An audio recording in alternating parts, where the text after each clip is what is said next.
At 11:47 p.m., Lucas Hale's phone lights up with a name he hasn't seen in 4 years.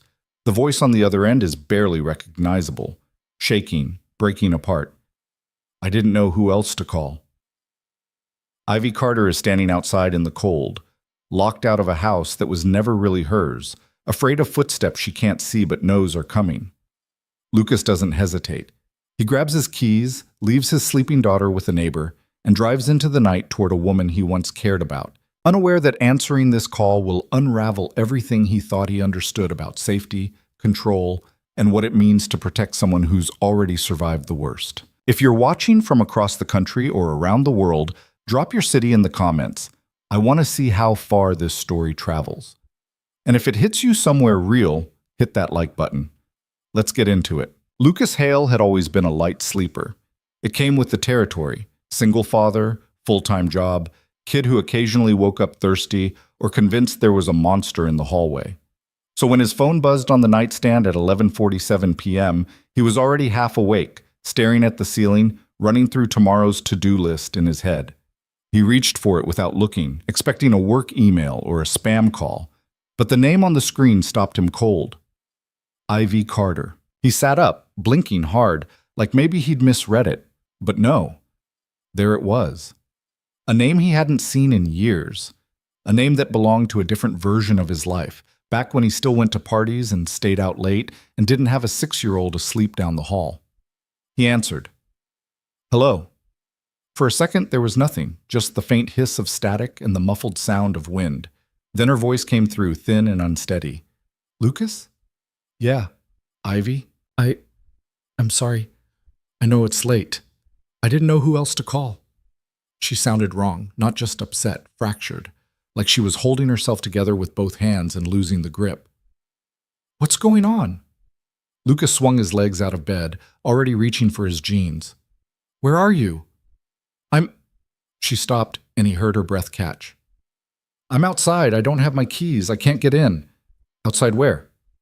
The house, his house. Lucas, I can't go back in there. He didn't know whose house she meant.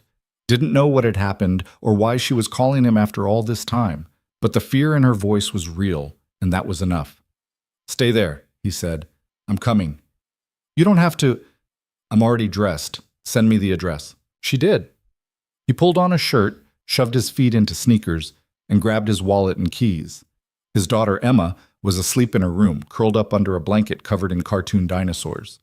He stood in her doorway for a second, watching her breathe, then texted his neighbor, a retired teacher named Mrs. Alvarez, who'd helped him out more times than he could count. Emergency. Need you to watch Emma for an hour. She's asleep. I'll explain tomorrow. Mrs. Alvarez replied in under a minute. On my way. By the time she knocked softly on the door, Lucas was already in his jacket, keys in hand. She didn't ask questions, just nodded, squeezed his arm, and walked inside. He murmured a thank you and left. The drive took 20 minutes. The address Ivy had sent was in a part of town Lucas didn't visit often. Wide streets, tall gates, houses set back behind hedges and wrought iron. Old money, or at least the appearance of it. He pulled up to the curb and killed the engine. There she was, sitting on the edge of the sidewalk, knees pulled up to her chest, arms wrapped around herself. She wasn't wearing a coat, just a thin sweater and jeans, her hair loose and tangled around her face. The streetlight above her cast everything in cold yellow. Lucas got out of the car and walked over slowly, like approaching something wounded. Ivy. She looked up, and the expression on her face hit him harder than he expected. Relief? Yes, but also shame. Like she'd done something wrong just by calling him. You came, she said quietly. Of course I came. He crouched down beside her, keeping his voice steady. You okay? Are you hurt? She shook her head quickly, but her hands were trembling. I'm fine. I couldn't stay in there. I couldn't. In the house? Yeah. Is someone in there now? No, he's gone. He left hours ago, but I can't. Her voice cracked, and she pressed her palms against her eyes. I can't go back in. I can't do it anymore. Lucas didn't push. He just waited, letting the silence stretch until she was ready. Finally, she lowered her hands and looked at him. Her eyes were red, exhausted. I don't have anywhere else to go. Then you're coming with me. Lucas, I can't just... You can. Come on. He stood and held out his hand. After a moment, she took it. She was lighter than he remembered, or maybe just hollowed out. He opened the passenger door and she climbed in without a word, pulling her knees up again, making herself small. Lucas got in the driver's seat and turned the heat on full blast. They didn't talk much on the way back. Ivy stared out the window, her breath fogging the glass. Once, she started to say something, "I'm sorry," but Lucas cut her off. "Don't!" She went quiet after that. When they got back to his apartment, Mrs. Alvarez was sitting on the couch with a book, reading, glasses perched on her nose. She looked up as they walked in, took one look at Ivy, and stood without a word. "She'll be fine," she said to Lucas, patting his shoulder on her way out. "Call if you need anything." The door clicked shut behind her. Lucas turned to Ivy, who was standing in the middle of his small living room like she didn't know what to do with her hands. "You hungry?" he asked. She shook her head. "When's the last time you ate?" She thought about it. "I don't know." "Okay, sit." She sat. Lucas went into the kitchen and made tea.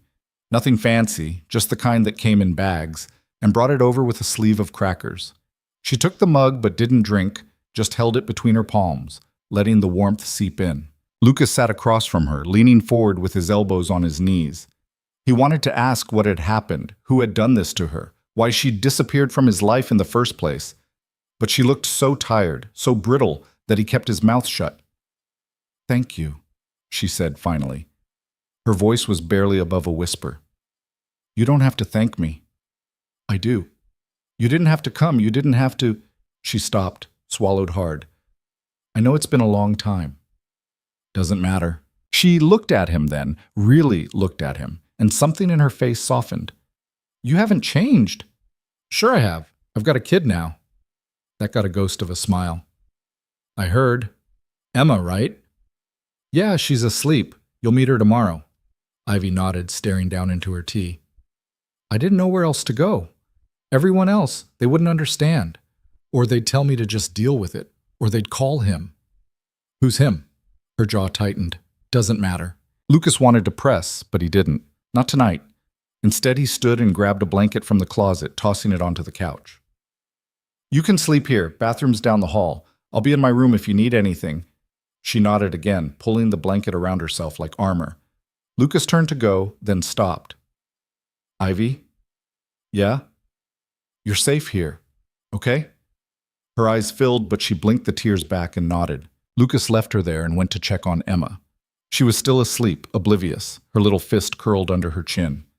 He stood in the doorway for a long time, watching her breathe, trying to process what had just happened. Ivy Carter. 4 years.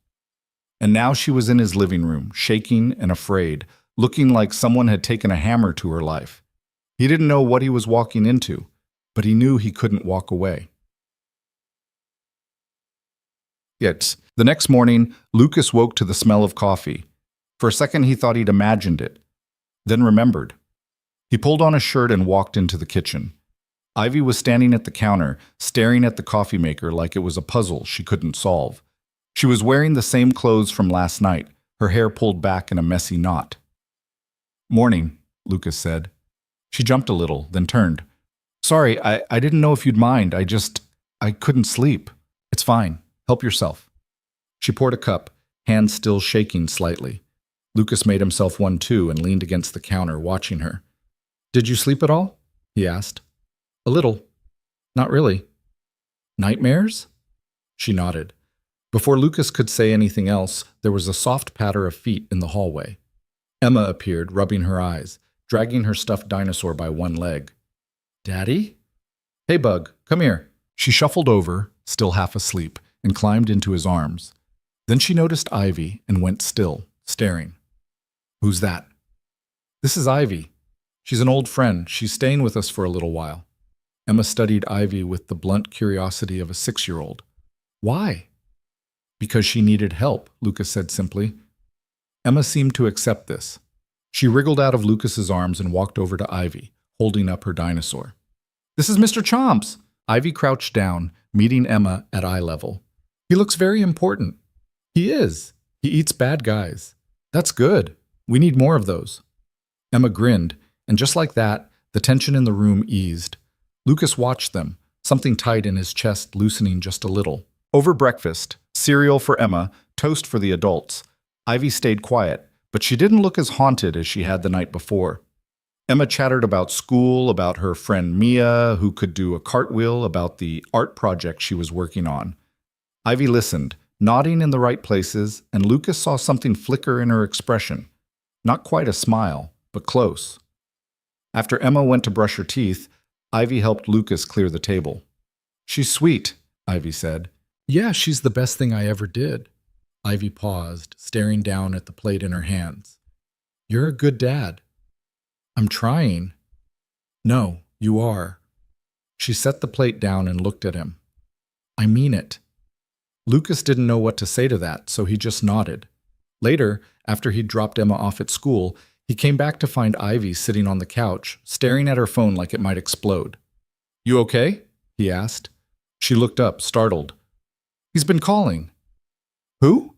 "Damien. My—" She stopped, exhaled slowly. "My ex. I guess. I don't even know what to call him." Lucas sat down across from her. "You don't have to answer." "I know, but he'll just keep calling, and if I don't answer, he'll—" She stopped again, shaking her head. "Never mind." "He'll what?" Ivy looked at him, and for the first time Lucas saw real fear in her eyes. "He'll come looking for me." Lucas's jaw tightened. "Then we make sure he doesn't find you." "It's not that simple." "Why not?" "Because he's—" She laughed, but there was no humor in it. "He's good at this, at making you think you're crazy, at making everyone else think you're the problem. I tried to leave before, and he convinced me I couldn't, that I needed him, that no one else would understand." "That's bullshit." "I know that now. But when you're in it, when someone's telling you that every single day, it starts to feel true." Lucas leaned forward, his voice steady. "You're not crazy. And you don't need him. You're here because you decided to leave, and that took guts. Don't let him take that away from you." Ivy's eyes filled again, but this time she didn't blink the tears back. She let them fall. "I don't know how to do this," she whispered. "You don't have to know. You just have to keep going, one day at a time, and you're not doing it alone." She nodded, wiping her face with the back of her hand. "Okay, okay." "Oh." Over the next few days, a rhythm developed. Lucas went to work, dropped Emma at school, came home to find Ivy slowly coming back to herself. She cleaned, not because he asked, but because she needed something to do. She made dinner a couple of times, simple things, and sat with Emma while she did her homework. But at night, when the apartment went quiet, Lucas could hear her moving around in the living room, pacing, checking the locks, staring out the window. One night he got up and found her standing by the door, her hand on the deadbolt. "Can't sleep?" he asked. She turned, startled. "Sorry, I didn't mean to wake you." "You didn't. You okay?" "I keep thinking he's going to show up, that he'll just walk in." "He won't. He doesn't know you're here." "He'll figure it out. He always does." Lucas walked over, keeping his voice calm. "If he shows up, we call the police, and he doesn't get in. I promise." Ivy looked at him, searching his face for something, certainty, maybe, or just proof that he meant it. "Why are you doing this?" she asked quietly. "Because you needed help." "But why you? I could have called anyone, but I called you, and you didn't even ask why." Lucas was quiet for a moment. "You want the truth?" "Yeah, because when we were friends, back before everything got complicated, you were the first person who didn't look at me like I was broken. My ex had just left. Emma was a baby. I didn't know what I was doing, and you just showed up. You didn't fix anything. You just made it easier." Ivy's breath hitched. "I didn't know that." "Yeah, well, now you do. So when you called, I didn't think about it. I just came." She nodded slowly, and for the first time since she'd shown up on his doorstep, she looked like she believed him. A week later, Ivy finally told Lucas she needed to go back to the house. Not to stay, just to get her things. Clothes, documents, anything that was hers. Lucas didn't like it, but he understood. So he drove her. The house looked different in daylight, bigger, more imposing. Ivy sat in the passenger seat, staring at it like it was a fortress. "You ready?" Lucas asked. No, but let's go anyway. They walked up to the front door. Ivy used her key, she'd found it in her jacket pocket, and pushed the door open. The inside was cold, sterile. Everything was white and gray and perfectly arranged like a showroom. It didn't look like anyone lived there. Ivy led him upstairs to a bedroom. She opened the closet and Lucas saw it immediately. Empty. Not just empty, destroyed. Clothes ripped apart, thrown in piles, shoes slashed, jewelry scattered across the floor like it had been swept off a dresser in a rage. Ivy stood frozen, staring at the wreckage. "He did this," she said quietly. "After I left. He knew I'd come back for my things, so he made sure there was nothing left." Lucas felt his hands curl into fists. "We're calling the police." "Fine. And tell them what? That my ex trashed my stuff? They'll say it's a domestic issue. They'll tell me to file a report and move on." "This is destruction of property." "It's his house. Technically, he can do whatever he wants." Lucas stared at her. "That's insane." "Welcome to my life." She crouched down, sifting through the wreckage with shaking hands. She found a few things: a necklace her mother had given her, a photo of her and her sister, a journal. Small things. Things that mattered. Lucas helped her gather them into a bag, and they left without another word. On the drive back, Ivy was silent, staring out the window again. But this time, Lucas saw something different in her expression. Not fear. Anger. "I'm not running anymore," she said suddenly. Lucas glanced over. "What?" "I'm done running. I'm done letting him control me. I'm going to fight back." "How?" "I don't know yet, but I'll figure it out."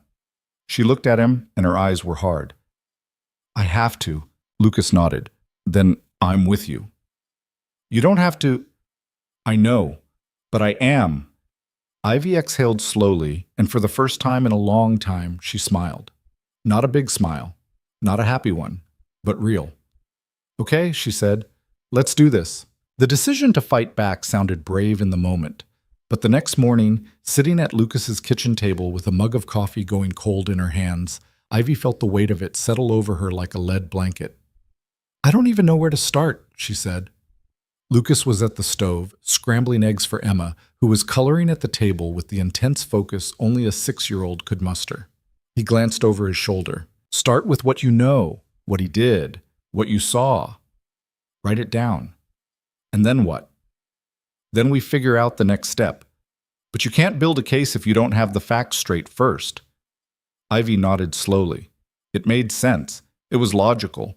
But the idea of putting it all down on paper, every manipulative word, every time he'd made her feel small, every moment she'd convinced herself it was normal, felt like opening a wound she'd been trying to ignore. Emma looked up from her coloring. "Are you sad?" Ivy blinked, caught off guard. "What?" "You look sad. Daddy says when people look sad, you should ask if they're okay." Lucas turned around, spatula in hand, his expression somewhere between amused and mortified. Maybe let Ivy finish her coffee first." But Ivy found herself smiling, just a little. "I'm okay, sweetie. Just thinking about some grown-up stuff." Emma seemed satisfied with that and went back to her drawing, a lopsided house with a purple sun and what might have been a dinosaur standing guard out front. After breakfast, Lucas took Emma to school, and Ivy sat down at the table with a notebook. She stared at the blank page for a long time before she finally started writing. It came out in fragments at first, disjointed memories. The time Damien had convinced her to quit her job because he said it was too stressful for her, too demanding. The way he'd slowly isolated her from friends, always with a reason that sounded reasonable at the time. The nights he'd stayed out late without explanation, then turned it around on her when she asked, making her feel paranoid and clingy. She wrote until her hand cramped until the words blurred together. And when Lucas came back an hour later, she was still sitting there, staring at pages of her own handwriting like she didn't recognize it. "How's it going?" he asked, setting his keys on the counter. "I forgot how much there was," Ivy said quietly. "I mean, I knew, but seeing it all written out like this, it's a lot." Lucas pulled out a chair and sat across from her. "You don't have to do this all at once. I know. But if I stop now, I won't start again." He didn't argue, just sat there with her, a quiet presence that made it easier to keep going. By the time she finally put the pen down, it was past noon. Her hand ached, her head hurt, and she felt hollowed out. But the notebook was full. A record of 2 years of her life laid bare in ink. "Okay," she said, closing the notebook. "What now?" "Now we find you a lawyer." Ivy laughed, but it came out bitter. "I can't afford a lawyer. I don't even have a bank account anymore. He closed it." Lucas frowned. "He closed your account?" "It was a joint account. Technically, he had every right." "That doesn't make it okay." "I know, but it's done.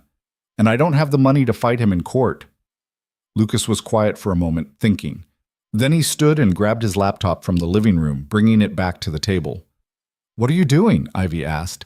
"Looking for legal aid. There are organizations that help people in situations like this.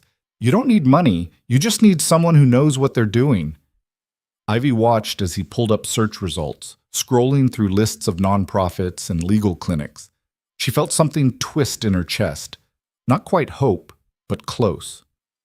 "You really think this could work?" she asked. "I think it's worth trying, and I think you deserve someone in your corner who isn't him." She nodded, swallowing hard. "Okay, let's try." Lucas found a clinic downtown that specialized in cases involving coercive control and financial abuse. They offered free consultations, and he called on Ivy's behalf while she sat there, listening to him explain her situation in calm, measured terms. When he hung up, he looked at her. "They can see you tomorrow at 10. Ivy exhaled slowly. "Okay, tomorrow." That night, after Emma had gone to bed, Ivy sat on the couch with the notebook in her lap, flipping through the pages she'd written. Lucas was in the kitchen, washing dishes, but he glanced over every now and then, checking on her without making it obvious. "Can I ask you something?" Ivy said suddenly. Lucas turned off the water and dried his hands. "Yeah." "Why didn't you ever ask me what happened? Between us, I mean, back when we were friends." Lucas leaned against the counter, considering. "Because I figured if you wanted to tell me, you would. And if you didn't, it wasn't my business." "Most people would have asked." "I'm not most people." Ivy smiled faintly. "No, you're not." She hesitated, then closed the notebook and set it aside. "I stopped talking to you because Damien told me to. He said you had feelings for me, that it made him uncomfortable, that if I really cared about our relationship, I'd respect his boundaries." Lucas's expression didn't change, but something flickered in his eyes. "Did I have feelings for you?" "I don't know. Maybe. I didn't stick around to find out." She looked down at her hands. "I convinced myself he was right, that it was the mature thing to do. And by the time I realized how messed up that was, it felt too late to reach out. Like I'd burned the bridge." "You didn't," Lucas said simply. "It's still here." Ivy's throat tightened, and she had to look away before she started crying again. She was so tired of crying. "Thank you," she said quietly. "For what?" "For not being angry, for not asking me why I stayed, for just letting me figure it out." Lucas walked over and sat down beside her, not too close, just close enough that she knew he was there. "People don't stay in bad situations because they're stupid," he said. "They stay because someone convinced them it's the best they can do. And getting out takes time. You did it. That's what matters." Ivy nodded, and for a long moment, they just sat there in the quiet. The legal clinic was in a squat brick building downtown, wedged between a laundromat and a dollar store. Ivy stood outside for a full minute, staring at the glass door, before Lucas gently nudged her forward. "You've got this," he said. "I don't feel like I've got this." "Fake it till you make it." She gave him a look, but she went inside. The waiting room was small and crowded, filled with people who looked just as nervous as she felt. Ivy checked in at the front desk, and a tired-looking woman handed her a clipboard with a stack of forms. She filled them out with shaking hands, Lucas sitting beside her, reading a magazine he clearly wasn't interested in. When her name was called, she stood, and Lucas started to stand too. "You want me to come with you?" he asked. Ivy hesitated, then nodded. "Yeah, if that's okay." "Of course." They followed a young woman down a narrow hallway to a small office. The lawyer was a woman in her 40s with short gray hair and sharp eyes that didn't miss much. She introduced herself as Karen Booth and gestured for them to sit. "So," Karen said, folding her hands on the desk, "tell me what's going on." Ivy took a breath and started talking. She told Karen about Damien, about the job she'd quit, the friends she'd lost, the money she didn't have access to. She told her about the destroyed belongings, the constant calls, the way he twisted everything until she didn't trust her own judgment anymore. Karen listened without interrupting, taking notes on a yellow legal pad. When Ivy finished, Karen sat back and studied her for a moment. "This is textbook coercive control," she said. "And the financial piece, cutting off your access to money, closing accounts, that's economic abuse. Both of those are actionable." "Actionable how?" Ivy asked. "We can file for a restraining order, and depending on the evidence, we might be able to pursue a civil case for damages. But I'll be honest with you, these cases are hard. Coercive control is difficult to prove because it's not always visible. There are no bruises, no broken bones, it's psychological. So we need a strong paper trail." Ivy pulled the notebook out of her bag and slid it across the desk. "I wrote everything down. Dates, times, things he said, as much as I could remember." Karen picked up the notebook and flipped through it, her expression unreadable.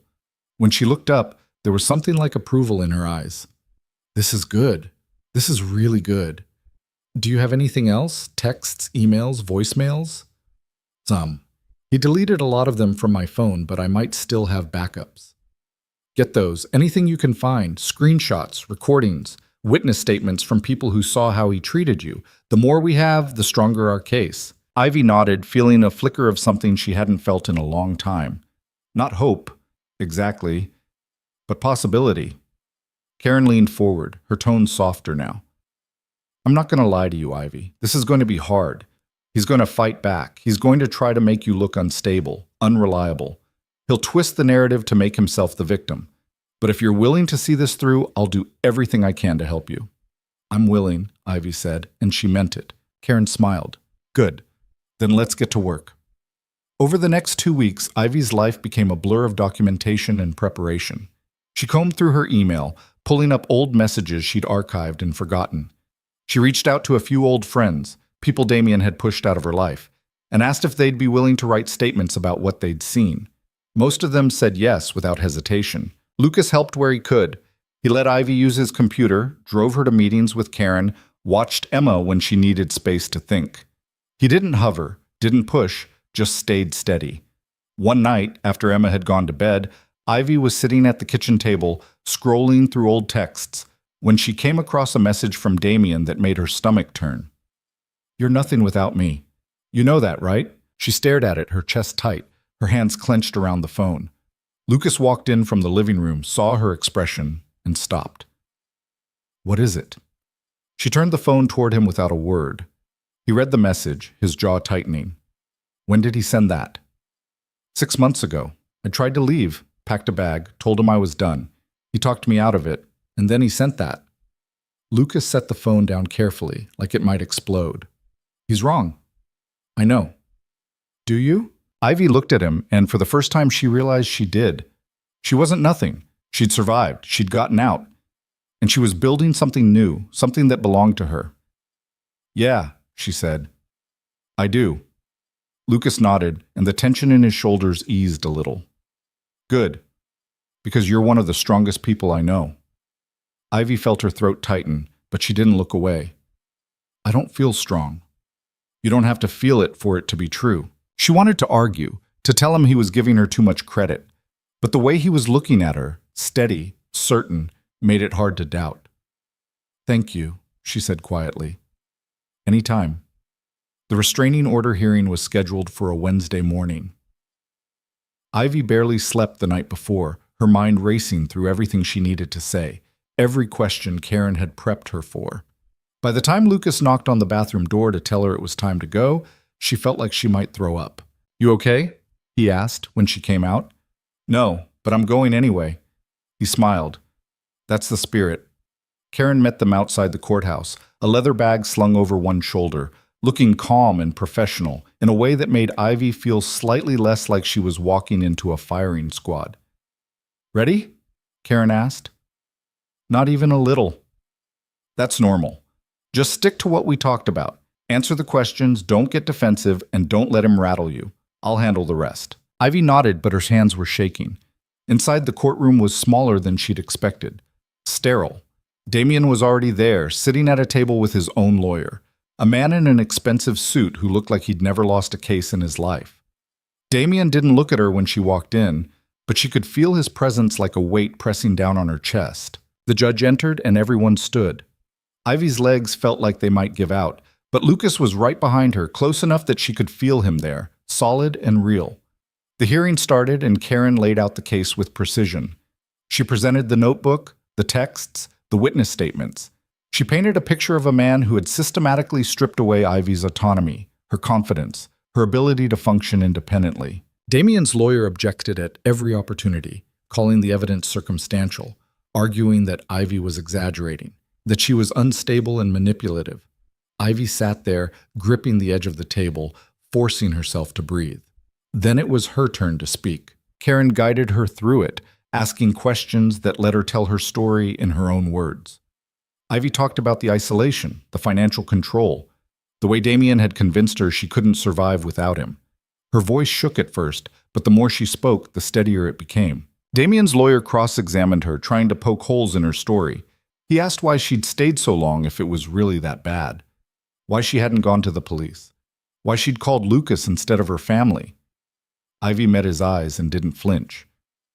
Because he made me believe I didn't have any other options, and by the time I realized I did, I was too afraid to act, until I wasn't. The lawyer opened his mouth to respond, but the judge held up a hand. "I've heard enough," she said. She looked at Damien, then at Ivy. "Based on the evidence presented, I'm granting a temporary restraining order. Mr. Ashford, you are to have no contact with Ms. Carter, no calls, no texts, no in-person interactions. Violation of this order will result in immediate legal consequences. We'll reconvene in 30 days for a final hearing." The gavel came down, and Ivy felt the room tilt. She'd won.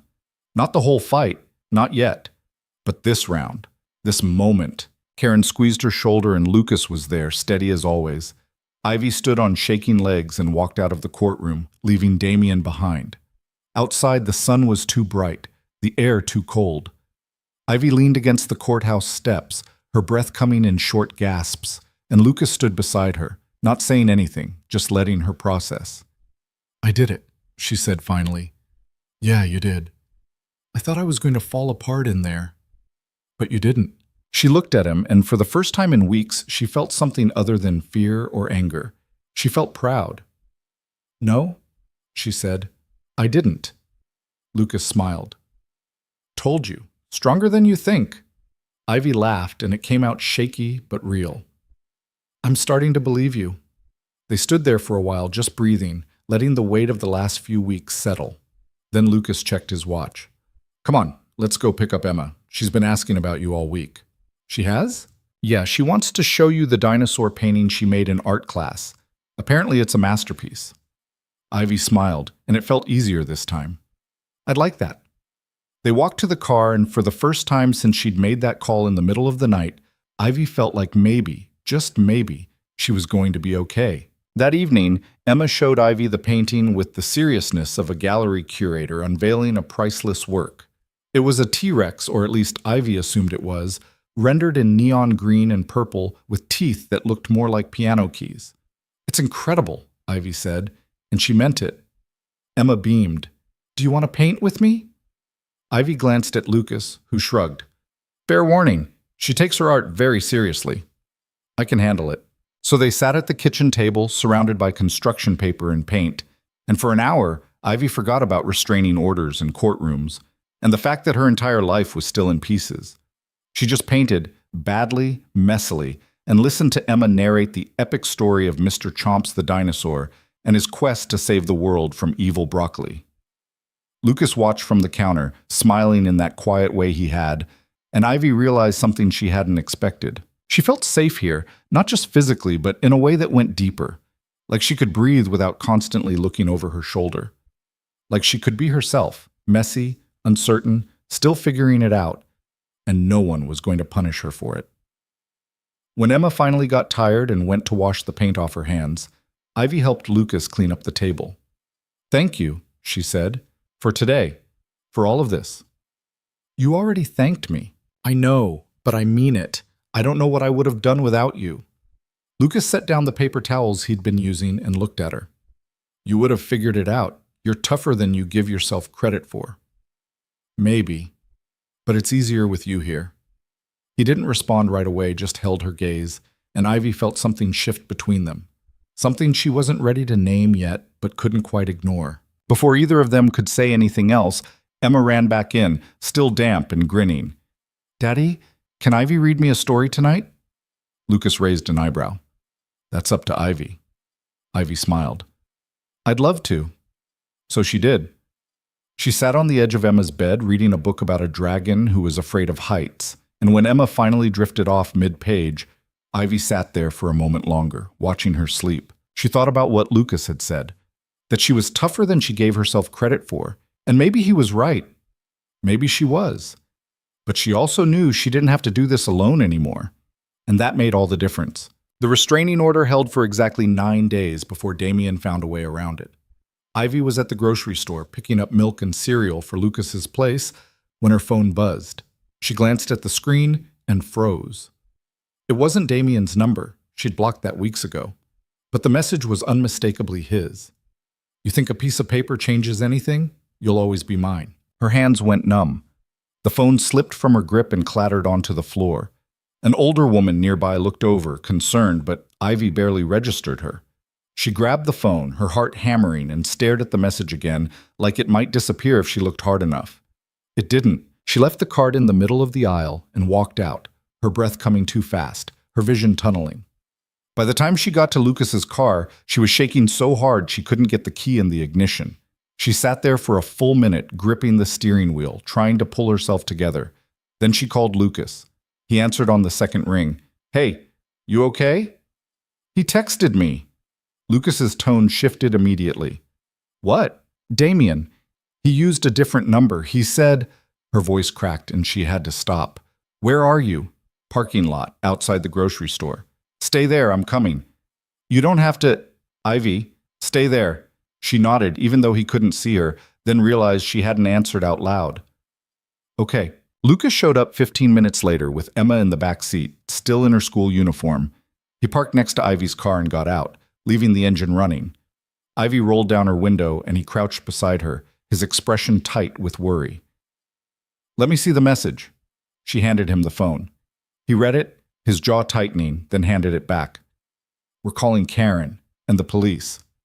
"The police won't do anything. He didn't threaten me. He violated the restraining order. That's enough." Ivy wanted to argue, to say it wasn't worth it, that it would just make things worse. But the truth was, she was too tired to fight him on it. So she nodded. Lucas called Karen right there, explained what had happened, and sent her a screenshot of the message.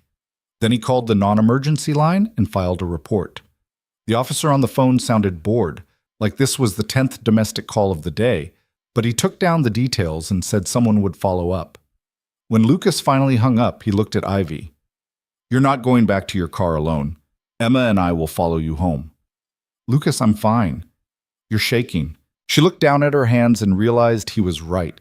She clenched them into fists, trying to stop the tremor, but it didn't work. "Okay," she said quietly.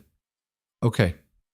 They drove back in a 2-car caravan, Emma waving at Ivy from the back seat every time they stopped at a light.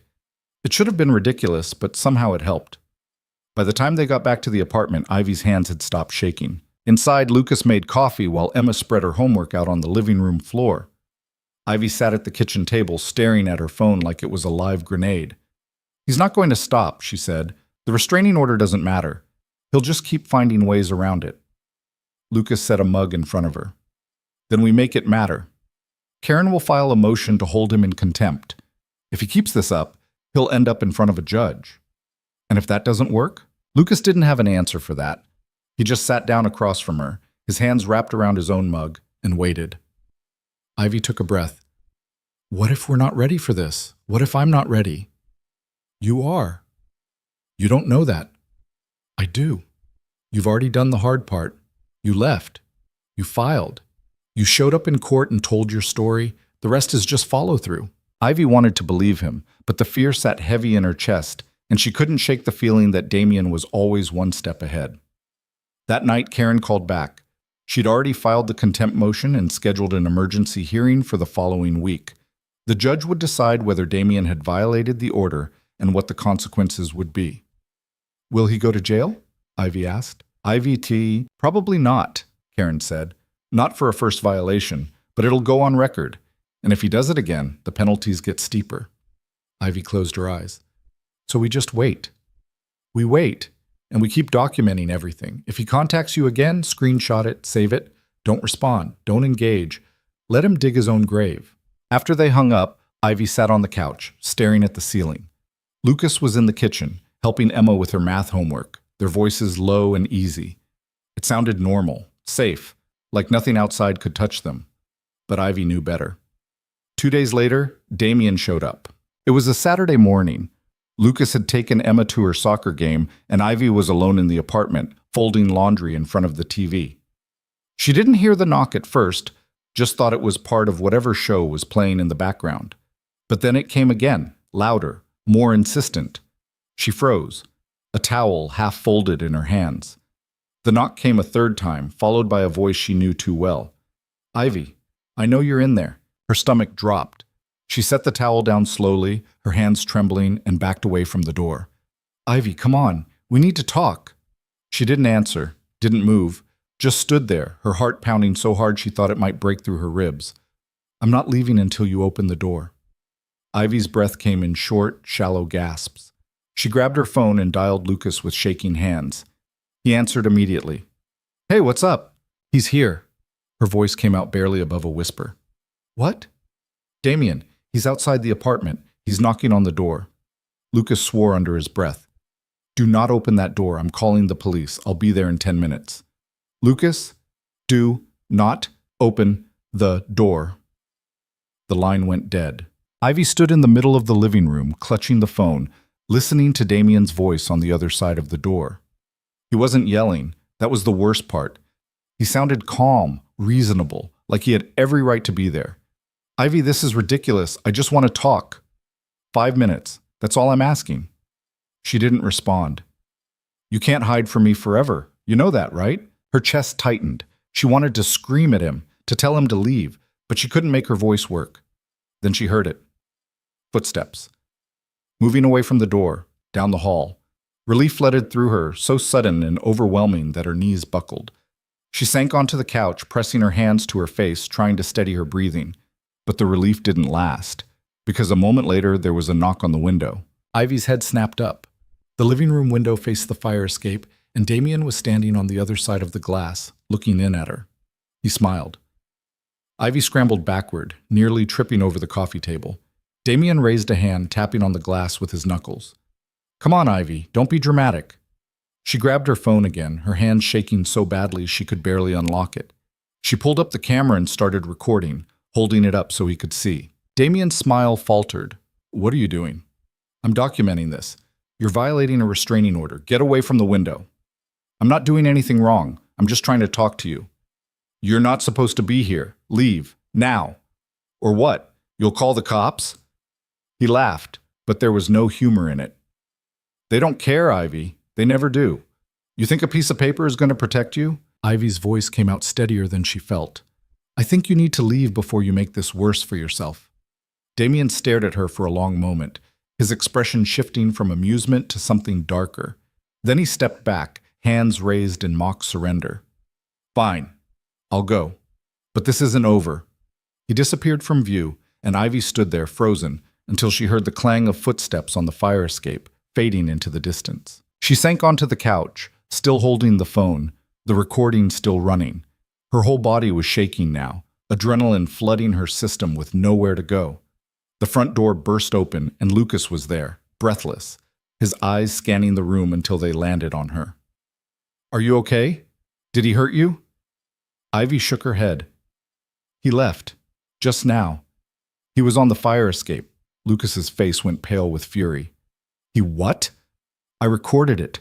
Everything he said. Lucas crossed the room in 3 strides and crouched in front of her, his hands on her shoulders. You're sure you're okay? I'm fine.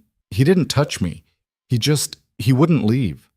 Lucas exhaled slowly, his grip tightening for a second before he let go and stood. Where's your phone? She handed it to him. He watched the recording, his jaw clenched, then sent it to Karen and the police without a word. When he was done, he sat down beside her, close enough that their shoulders touched. You did good, he said quietly. Recording that. Staying calm. That took guts. Ivy laughed, but it came out shaky. I didn't feel calm. You didn't have to feel it. You just had to do it. And you did. She nodded, but she couldn't stop shaking. Lucas wrapped an arm around her shoulders, pulling her against his side. She leaned into him, letting herself breathe for the first time since she'd heard Damien's voice. He said the police won't care, she said after a while. He's wrong. Is he? Lucas was quiet for a moment. I don't know, but I care. And Karen cares. And we're not going to let him get away with this. Ivy closed her eyes, trying to believe him. The police showed up 20 minutes later. 2 officers, a man and a woman, both looking like they'd rather be anywhere else. They took Ivy's statement, watched the recording, and made notes in a little spiral-bound notebook. The woman seemed sympathetic. The man seemed skeptical. Has he made any direct threats? The male officer asked. He said this isn't over. That's not a direct threat. Ivy stared at him. He climbed onto the fire escape and knocked on my window. He's not supposed to be within 100 feet of me. We understand that, and we'll file a report. But unless he's made a specific, credible threat of harm, our hands are tied. Lucas stepped forward, his voice tight. So what are you saying? She has to wait until he actually hurts her before you do anything? The officer's expression didn't change. I'm saying we'll document this and pass it along to the DA's office. They'll decide whether to press charges. That's not good enough. I'm sorry, sir. That's how the system works. Lucas looked like he wanted to argue, but Ivy put a hand on his arm. It's fine, she said quietly. Thank you for coming. The officers left and Lucas stood there, hands clenched at his sides, staring at the door. That's not fine, he said. I know, but yelling at them won't help.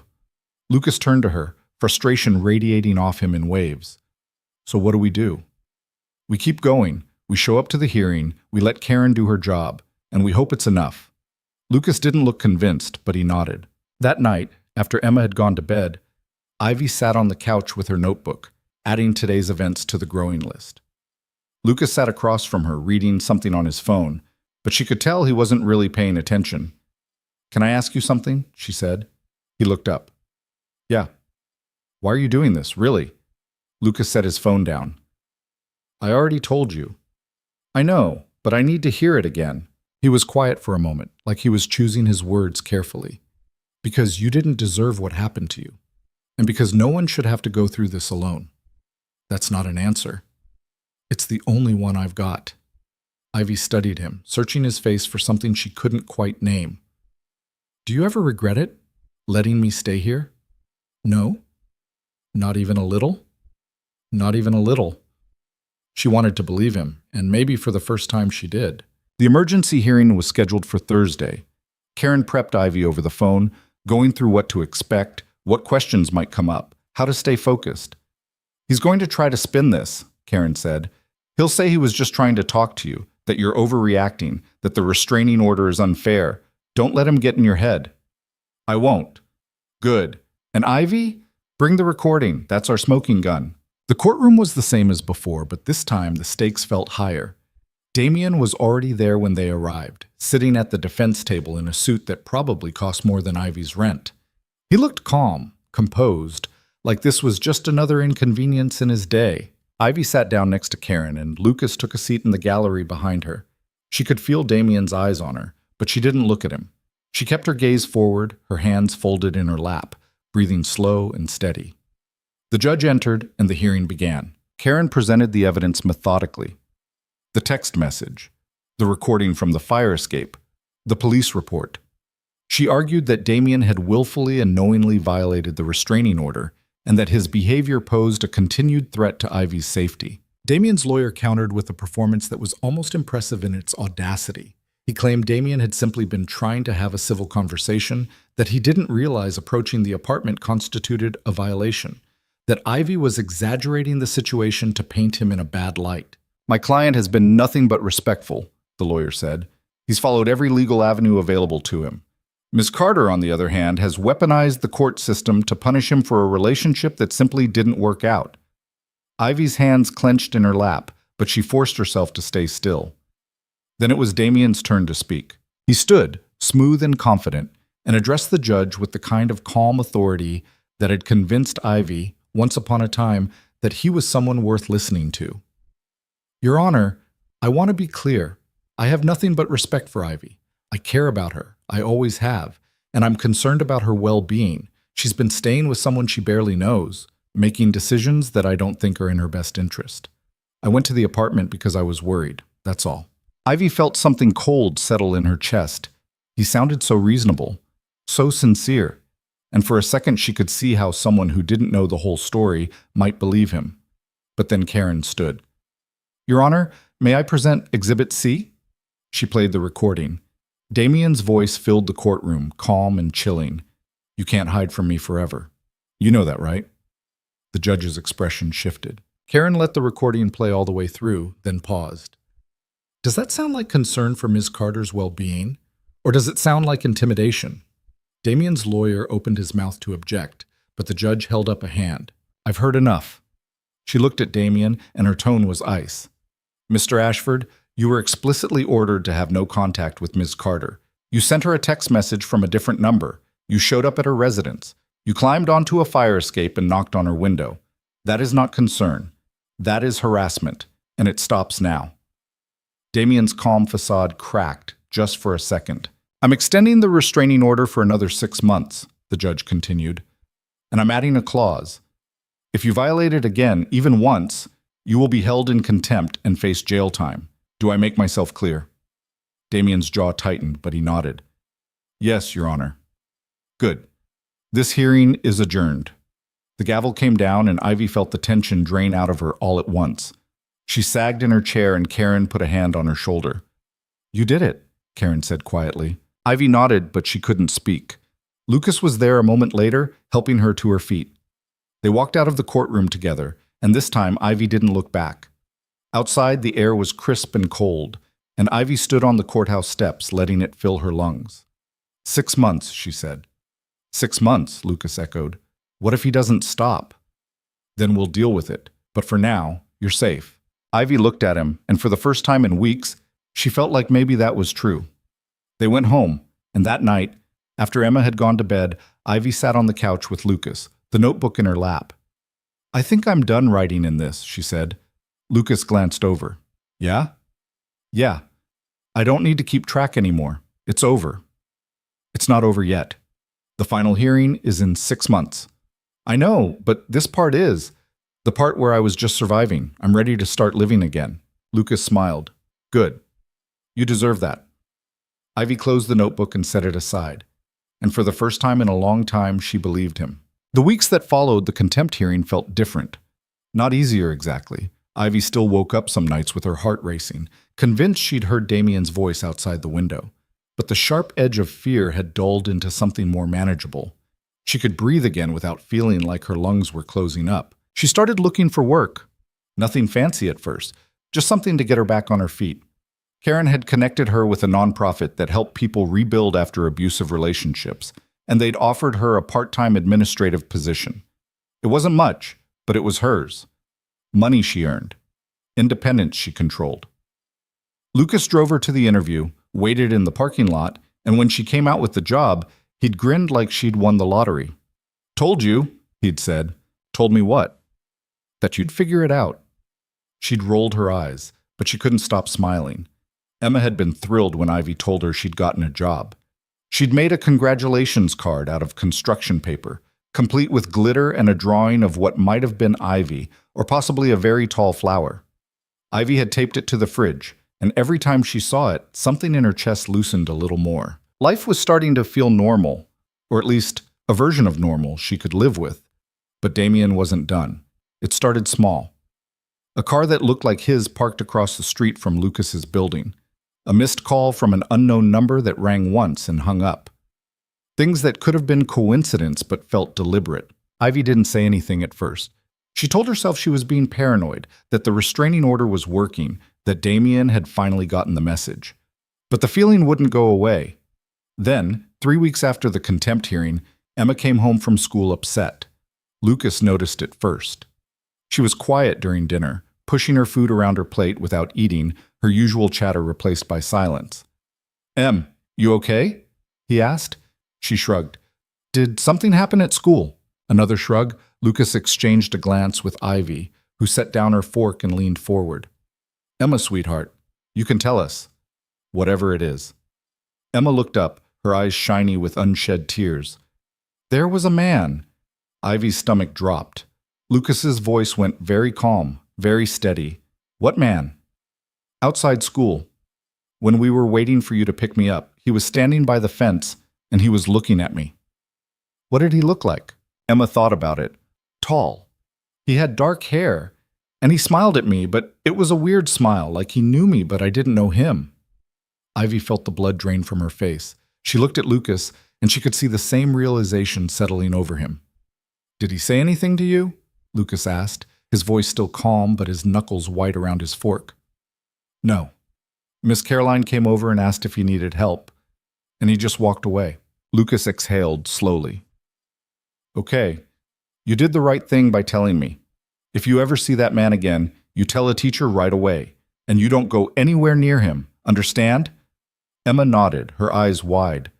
You're not in trouble, Ivy added quickly. You didn't do anything wrong. We just want to make sure you're safe. Emma nodded again, and Lucas reached over to squeeze her hand. After Emma went to bed, Lucas and Ivy sat at the kitchen table, the silence between them heavy. It was him, Ivy said finally. We don't know that. Yes, we do. Lucas didn't argue. He just sat there, staring at his hands, his jaw tight. He's escalating, Ivy said. First the texts, then showing up here, and now… She stopped, her throat closing up. He went after Emma.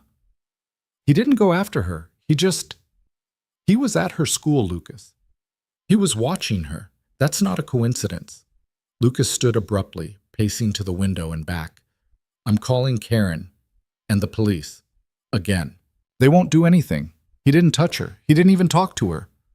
I don't care. They need to know. Ivy watched him, her chest tight. What if the restraining order isn't enough? What if he keeps finding ways around it? Lucas stopped pacing and looked at her. Then we figure out what's next. But we don't give up. Not now. Ivy wanted to believe him. But the fear was back, sharper than before, and it was harder to push down this time. Karen called back the next morning.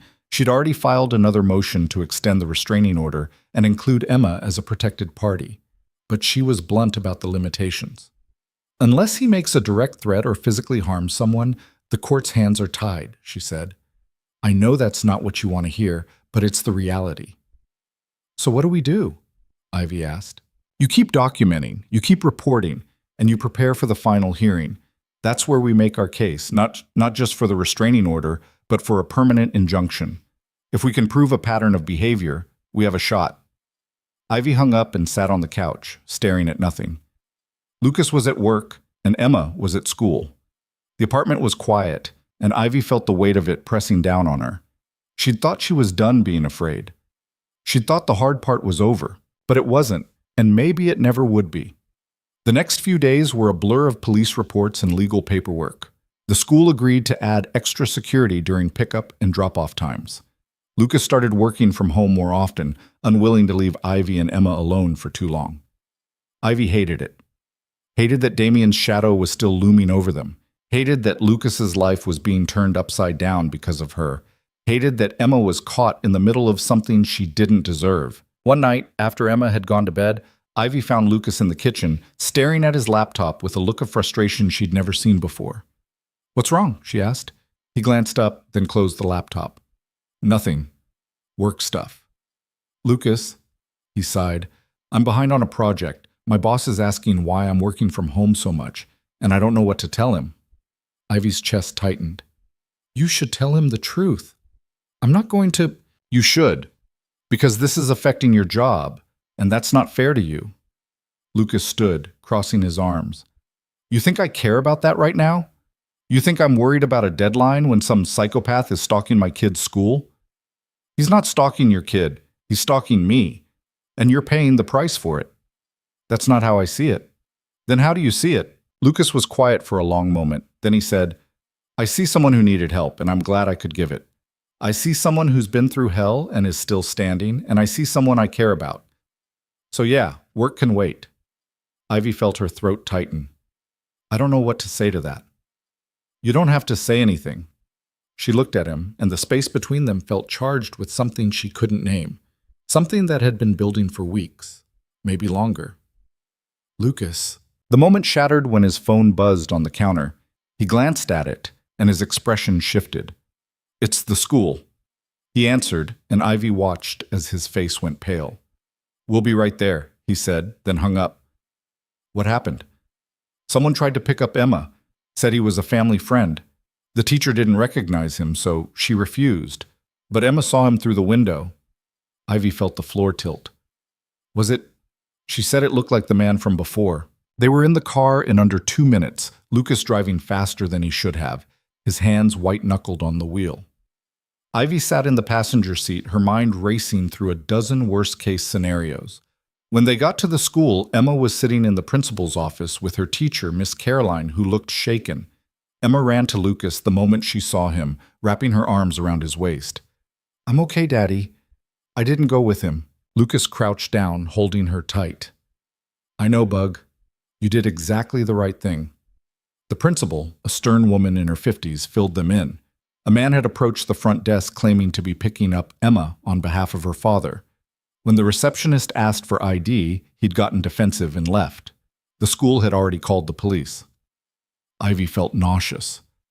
Did anyone get a description, a license plate? The receptionist said he was tall, dark hair, well-dressed, but he was gone before anyone could get a plate number. Lucas's jaw tightened. We need to see the security footage. The principal hesitated. The police will review it as part of their investigation. I want to see it now. There was something in Lucas's tone that left no room for argument. The principal nodded and led them to a small office where the security monitors were set up. The footage was grainy, but clear enough. Ivy watched as a man approached the front desk, confident and composed. He gestured as he spoke, his body language relaxed, like this was a routine pickup. And then he turned toward the camera. Ivy's breath caught. It was Damien. Lucas saw it too. He leaned forward, his hands braced on the desk, staring at the screen like he could reach through it and drag Damien out by the collar. That's him, Ivy said, her voice shaking. That's Damien. The principal looked between them. You know this man? He has a restraining order against him, Lucas said. He's not supposed to be within 100 feet of Ivy or Emma, and he just tried to take my daughter. The principal's expression went from concern to alarmed. I'll make sure the police get this footage immediately. Lucas straightened. Good. Because if they don't do something this time, I will. Ivy put a hand on his arm. Lucas. He looked at her and she could see the fury simmering just beneath the surface. But he nodded, taking a breath. They took Emma home, and Lucas called Karen from the car. By the time they got back to the apartment, Karen had already filed an emergency motion and contacted the DA's office. This crosses a line, Karen said over speakerphone. Attempting to take a child, that's not harassment. That's attempted kidnapping. The DA will take this seriously. Will they arrest him? Ivy asked. I can't promise that. But they'll bring him in for questioning, and if he violated the restraining order again, which he clearly did, he's looking at jail time. Lucas's grip on the phone was so tight, Ivy thought it might crack. How long? Could be days, could be weeks. The system moves slow. That's not good enough. I know, but it's what we've got. After Karen hung up, Lucas sat on the couch. Emma curled up beside him watching a cartoon. Ivy sat on the other side, her mind spinning. What if they don't arrest him? She said quietly. What if he tries again? Lucas didn't answer right away. Then he said, Then we leave. Ivy looked at him. What? We pack up and leave. Go somewhere he can't find us. Lucas, you can't just uproot your entire life because of me. Why not? Because you have a job. Emma has school. You have a life here. And none of that matters if she's not safe. He looked at her, his expression resolute. If it comes down to it, we leave. All of us. Ivy felt tears prick her eyes. I can't ask you to do that. You're not asking. I'm offering. She wanted to argue, to tell him it was too much, that he'd already done enough. But the truth was, she didn't want to do this alone anymore. And the idea of Lucas and Emma being part of whatever came next, it didn't feel like a burden. It felt like hope. Okay, she said quietly. Lucas reached over and took her hand, and they sat there in silence, holding on. The police came the next day. 2 detectives, this time not just patrol officers. They took statements from everyone: Lucas, Ivy, Emma, the school staff. They reviewed the security footage, confirmed it was Damien, and issued a warrant for his arrest. "We'll bring him in," one of the detectives said. "But I want to be clear, bail is likely. Even with the restraining order violation and the attempted pickup, he's got no prior record. A good lawyer will argue he made a mistake, that he didn't understand the terms of the order." Ivy felt the hope drain out of her. "So he'll be out in a day." "Maybe, maybe not. But you should prepare for that possibility." After they left, Ivy sat at the kitchen table, staring at her hands. Lucas was on the phone with work, explaining that he needed to take some time off. Emma was in her room, playing with her toys like nothing had happened. Ivy felt the weight of it all pressing down on her. The fear, the uncertainty, the knowledge that no matter what they did, Damien always seemed to find a way around it. She thought about what Lucas had said, about leaving, about starting over somewhere Damien couldn't reach them. And for the first time, she let herself imagine it.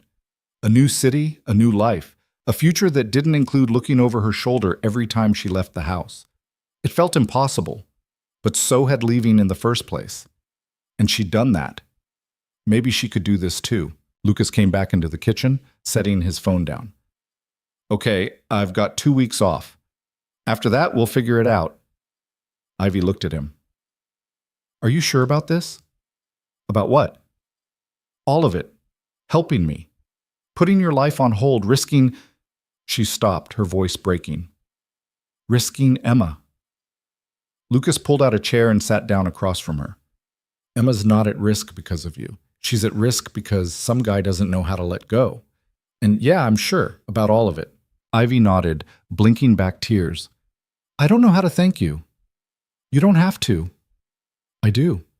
Because you didn't have to do any of this. And you did anyway." Lucas reached across the table and took her hand. "You would have done the same for me." "You don't know that." "Yeah, I do." They sat there for a moment, the weight of everything unsaid hanging between them. Then Ivy squeezed his hand and let go. "So what now?" she asked. "Now we wait. And we prepare for the final hearing.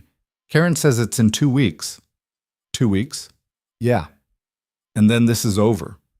One way or another." Ivy nodded, but she couldn't shake the feeling that it wouldn't be that simple. Damien was arrested 3 days later. The police picked him up at his office in front of his colleagues, and Ivy felt a grim satisfaction when Karen told her. But the satisfaction didn't last. He made bail in under 6 hours. Karen called with the update, her tone flat. "He's out. Bail was set at $50,000. He posted it immediately." "Of course he did," Ivy said. "There's a condition. He's not allowed to leave the state, and he has to wear an ankle monitor. But yeah, he's out." Ivy closed her eyes, leaning against the kitchen counter. "So nothing's changed." "It's changed. He's on record now. Multiple violations, attempted contact with a minor. It's all documented. When we go into the final hearing, we'll have everything we need to make this permanent." "And if that's not enough?" Karen was quiet for a moment. "Then we explore other options. But let's not get ahead of ourselves. We've got a strong case, stronger than most. We just need to see it through." After she hung up, Ivy stood in the kitchen, staring at nothing. Lucas came in a few minutes later, took one look at her, and knew.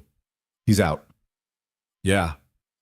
Lucas swore under his breath, then walked over and pulled her into a hug.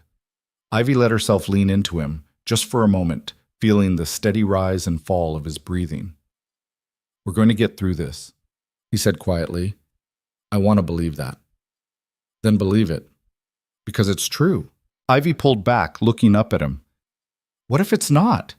What if we do everything right and he still wins?" "He won't." "You can't know that."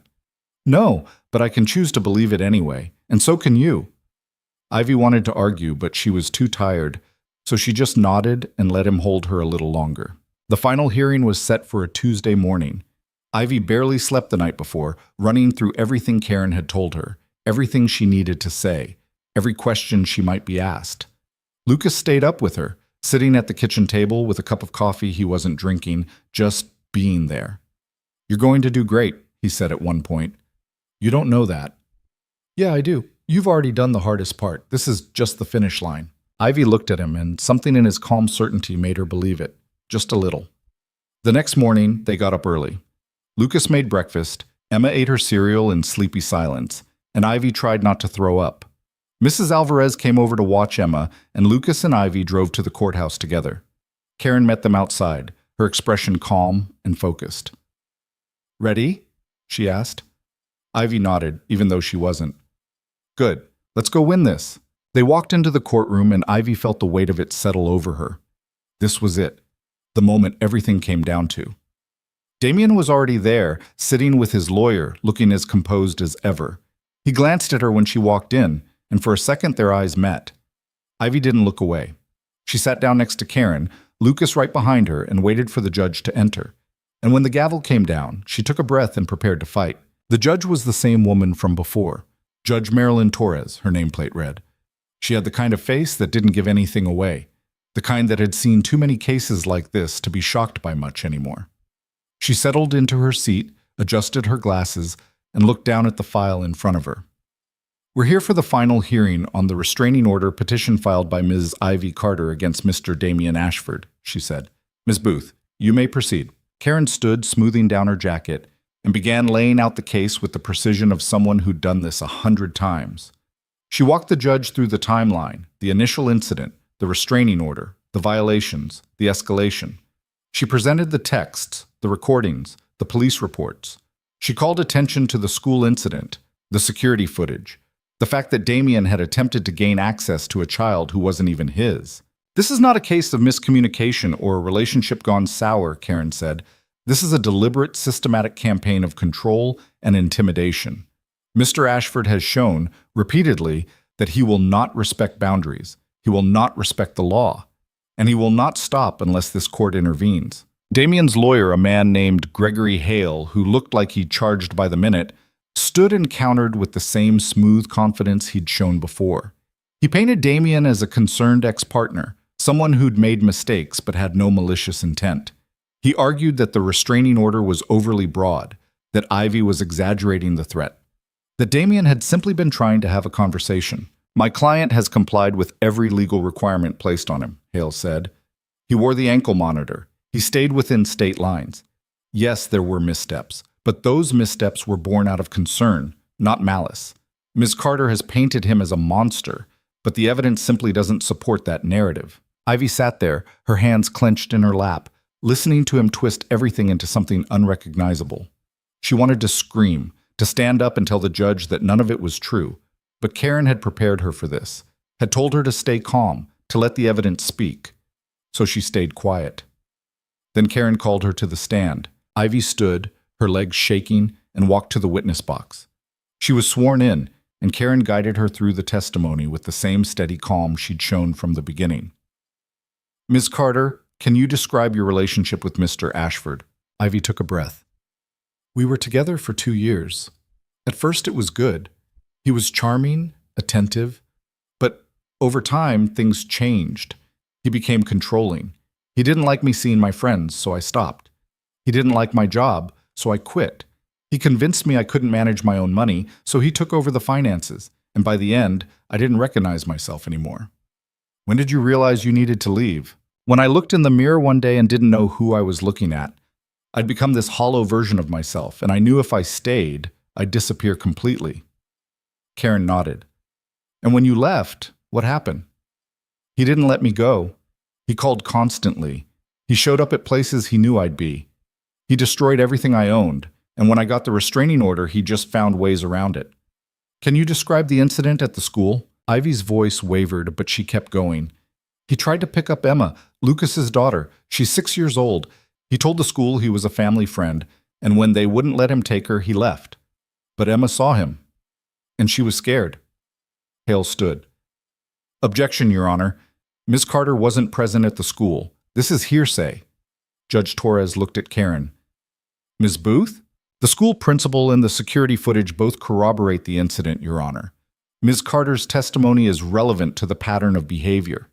The judge considered, then nodded. "Overruled. Continue." Karen turned back to Ivy. Why do you believe Mr. Ashford went to the school? To send a message, to show me he could get to the people I care about, to remind me that he's always watching. And are you still afraid of him? Ivy looked across the courtroom at Damien. He was watching her with that same calm, unreadable expression, and for the first time she didn't look away. Yes, she said. I'm still afraid, but I'm not going to let that stop me anymore. Karen sat down, and Hale stood for cross-examination. He tried the same tactics he'd used before, implying she was exaggerating, suggesting she was unstable, questioning why she'd stayed so long if it was really that bad. But Ivy had heard it all before, and this time she was ready. You stayed with Mr. Ashford for 2 years, Hale said. If he was as controlling as you claim, why didn't you leave sooner? Because he made me believe I couldn't, that I needed him, that no one else would understand, and it took me 2 years to realize that was a lie. And yet, you never filed a police report until after you'd already left. Doesn't that seem convenient? Ivy's jaw tightened. I didn't file a report because I didn't think anyone would believe me. Because people like you would ask questions like that and make it seem like it was my fault for staying. Hale opened his mouth to respond, but Judge Torres held up a hand. Mr. Hale, I think we've established Ms. Carter's reasons for her actions. Move on. Hale's expression flickered with frustration, but he nodded. No further questions. Ivy stepped down, her legs barely holding her, and returned to her seat. Lucas reached forward from the row behind her and squeezed her shoulder. She didn't turn around, but she felt it, steady, grounding. Then it was Damien's turn. He took the stand with the same calm confidence he'd had throughout the entire process. Hale guided him through a carefully constructed narrative, one where he was the victim, where Ivy had overreacted, where everything he'd done had been misunderstood. I never meant to hurt her, Damien said, his voice smooth and sincere. I cared about Ivy. I still do. I just wanted to make sure she was okay. I know I made mistakes, but I never intended to scare her. Ivy felt her stomach turn. He sounded so reasonable, so genuine. And for a second, she wondered if anyone in the room could see through it. Then Karen stood for cross-examination. Mr. Ashford, you say you cared about Miss Carter. Is that why you destroyed all of her belongings after she left? Damien hesitated, just for a second. I was angry. I didn't handle it well. And the text message you sent her from a different number after the restraining order was issued, was that also because you cared? I just wanted to talk to her. I didn't think it would be a problem. Even though the restraining order explicitly stated you were to have no contact? Damien faltered. I didn't think one message would matter. Karen stepped closer. And showing up at her residence, climbing onto the fire escape and knocking on the window? Was that also just wanting to talk? I was worried about her. And going to the school where Emma attends, attempting to pick her up without permission? How does that fit into your concern for Ms. Carter? Damien's calm facade was cracking now. I wasn't trying to take the child. I was trying to get a message to Ivy. By using a 6-year-old as a pawn? That's not... Yes or no, Mr. Ashford. Did you attempt to pick up Emma from school? Damien's jaw tightened. I went to the school, yes, but I wasn't trying to. Yes or no? Yes. Karen let the silence hang for a moment, then turned to the judge. No further questions, Your Honor. Damien stepped down, and Ivy could see the anger simmering beneath his surface. He sat down next to Hale, his hands clenched on the table, and didn't look at anyone. Judge Torres took a moment to review her notes, then looked up. I've heard enough, she said. Mr. Ashford, you've repeatedly violated the terms of the restraining order. You've engaged in behavior that is, at best, harassing and at worst, predatory. You attempted to gain access to a minor child who is not your own under false pretenses. This court takes these violations seriously. Damien's lawyer started to stand, but the judge held up a hand. I'm granting a permanent restraining order. Mr. Ashford, you are to have no contact with Miss Carter or any member of her household, including Emma Hale. You are to stay at least 500 feet away from her residence, her workplace, and any location she frequents. Violation of this order will result in immediate arrest and criminal charges. Do you understand? Damien's face went pale. Your Honor, Do you understand? He swallowed hard. Yes. Good. This hearing is adjourned. The gavel came down, and Ivy felt the weight lift off her chest all at once. She sagged in her chair, and Karen put a hand on her shoulder. "You did it," Karen said quietly. Ivy nodded, but she couldn't speak, couldn't process what had just happened. Lucas was there a second later, helping her to her feet, and they walked out of the courtroom together. Damien was still sitting at the defense table, staring at nothing, and Ivy didn't look back. Outside, the air was cold and sharp, and Ivy stood on the courthouse steps, letting it fill her lungs. Lucas stood beside her, and for a long moment, neither of them said anything. Then Ivy started crying. Not quiet tears, full body-shaking sobs that came from somewhere deep and raw. Lucas pulled her into his arms, and she let herself fall apart, right there on the steps, not caring who saw. "It's over," she said between sobs. "It's really over." "Yeah," Lucas said, his voice rough. "It is." They stood there until Ivy had cried herself out, until the tears stopped, and all that was left was exhaustion. Then they got in the car and drove home. Emma was waiting for them when they got back, sitting at the kitchen table with Mrs. Alvarez coloring. She looked up when they walked in, her face lighting up. "Did you win?" Lucas smiled. "Yeah, Bug, we won." Emma grinned and went back to her coloring like it was just another day, and maybe for her it was. Mrs. Alvarez squeezed Ivy's hand on her way out. "I'm proud of you," she said quietly. Ivy nodded, her throat tight, and watched her go. That night, after Emma had gone to bed, Ivy sat on the couch with Lucas, the apartment quiet around them. "What happens now?" she asked. Lucas looked at her. "What do you want to happen?" Ivy thought about it. "I want to rebuild. I want to figure out who I am without him. I want to stop being afraid." "You will." "How do you know?" "Because you already started." Ivy looked at him, and something shifted in the space between them. Something that had been building for weeks, but neither of them had named. "Lucas?" "I know," he said quietly. "I feel it too." "I don't know if I'm ready." "That's okay. We don't have to figure it out tonight." Ivy nodded, and they sat there in the quiet, just existing in the same space. And it was enough. The weeks that followed were different, lighter. Ivy started her job at the nonprofit, and she was good at it, better than she'd expected. She helped other people navigate the same system she'd just survived, and there was something deeply satisfying about turning her experience into something useful. She found an apartment, a small one-bedroom on the other side of town, close enough to Lucas's place that Emma could visit, but far enough that Ivy felt like she had her own space. Lucas helped her move in, and Emma insisted on bringing Mr. Chomps to protect the new place from bad guys. "He's very good at his job," Emma said seriously, setting the stuffed dinosaur on Ivy's couch. Ivy smiled. "I can see that." Life settled into a rhythm. Ivy worked, spent time with Lucas and Emma, and slowly started reconnecting with the friends she'd lost. Some of them didn't understand why she'd stayed so long, but others did. And those were the ones she kept. She started therapy, which was harder than she'd expected. Talking about Damien, about the years she'd spent under his control, about the person she'd been before, and the person she was trying to become. It felt like peeling back layers of scar tissue. But her therapist was patient, and Ivy kept showing up. One Saturday afternoon, about 2 months after the final hearing, Ivy was at Lucas's apartment helping Emma with a school project about family. Emma had drawn a picture of the three of them, Lucas, Ivy, and herself, standing in front of a house with a purple sun overhead. "Is this okay?" Emma asked, holding up the drawing. Ivy looked at it, her chest tight. "It's perfect." Lucas came over, drying his hands on a dish towel, and looked at the drawing. "That's us?" Emma nodded. "Yep, our family." Lucas glanced at Ivy, and she saw the question in his eyes. She smiled just a little and nodded. "Yeah," Lucas said, ruffling Emma's hair. "That's us." Later, after Emma had gone to play in her room, Lucas and Ivy sat at the kitchen table with coffee. "She thinks of you as family," Lucas said. "I know." "Does that bother you?" Ivy thought about it.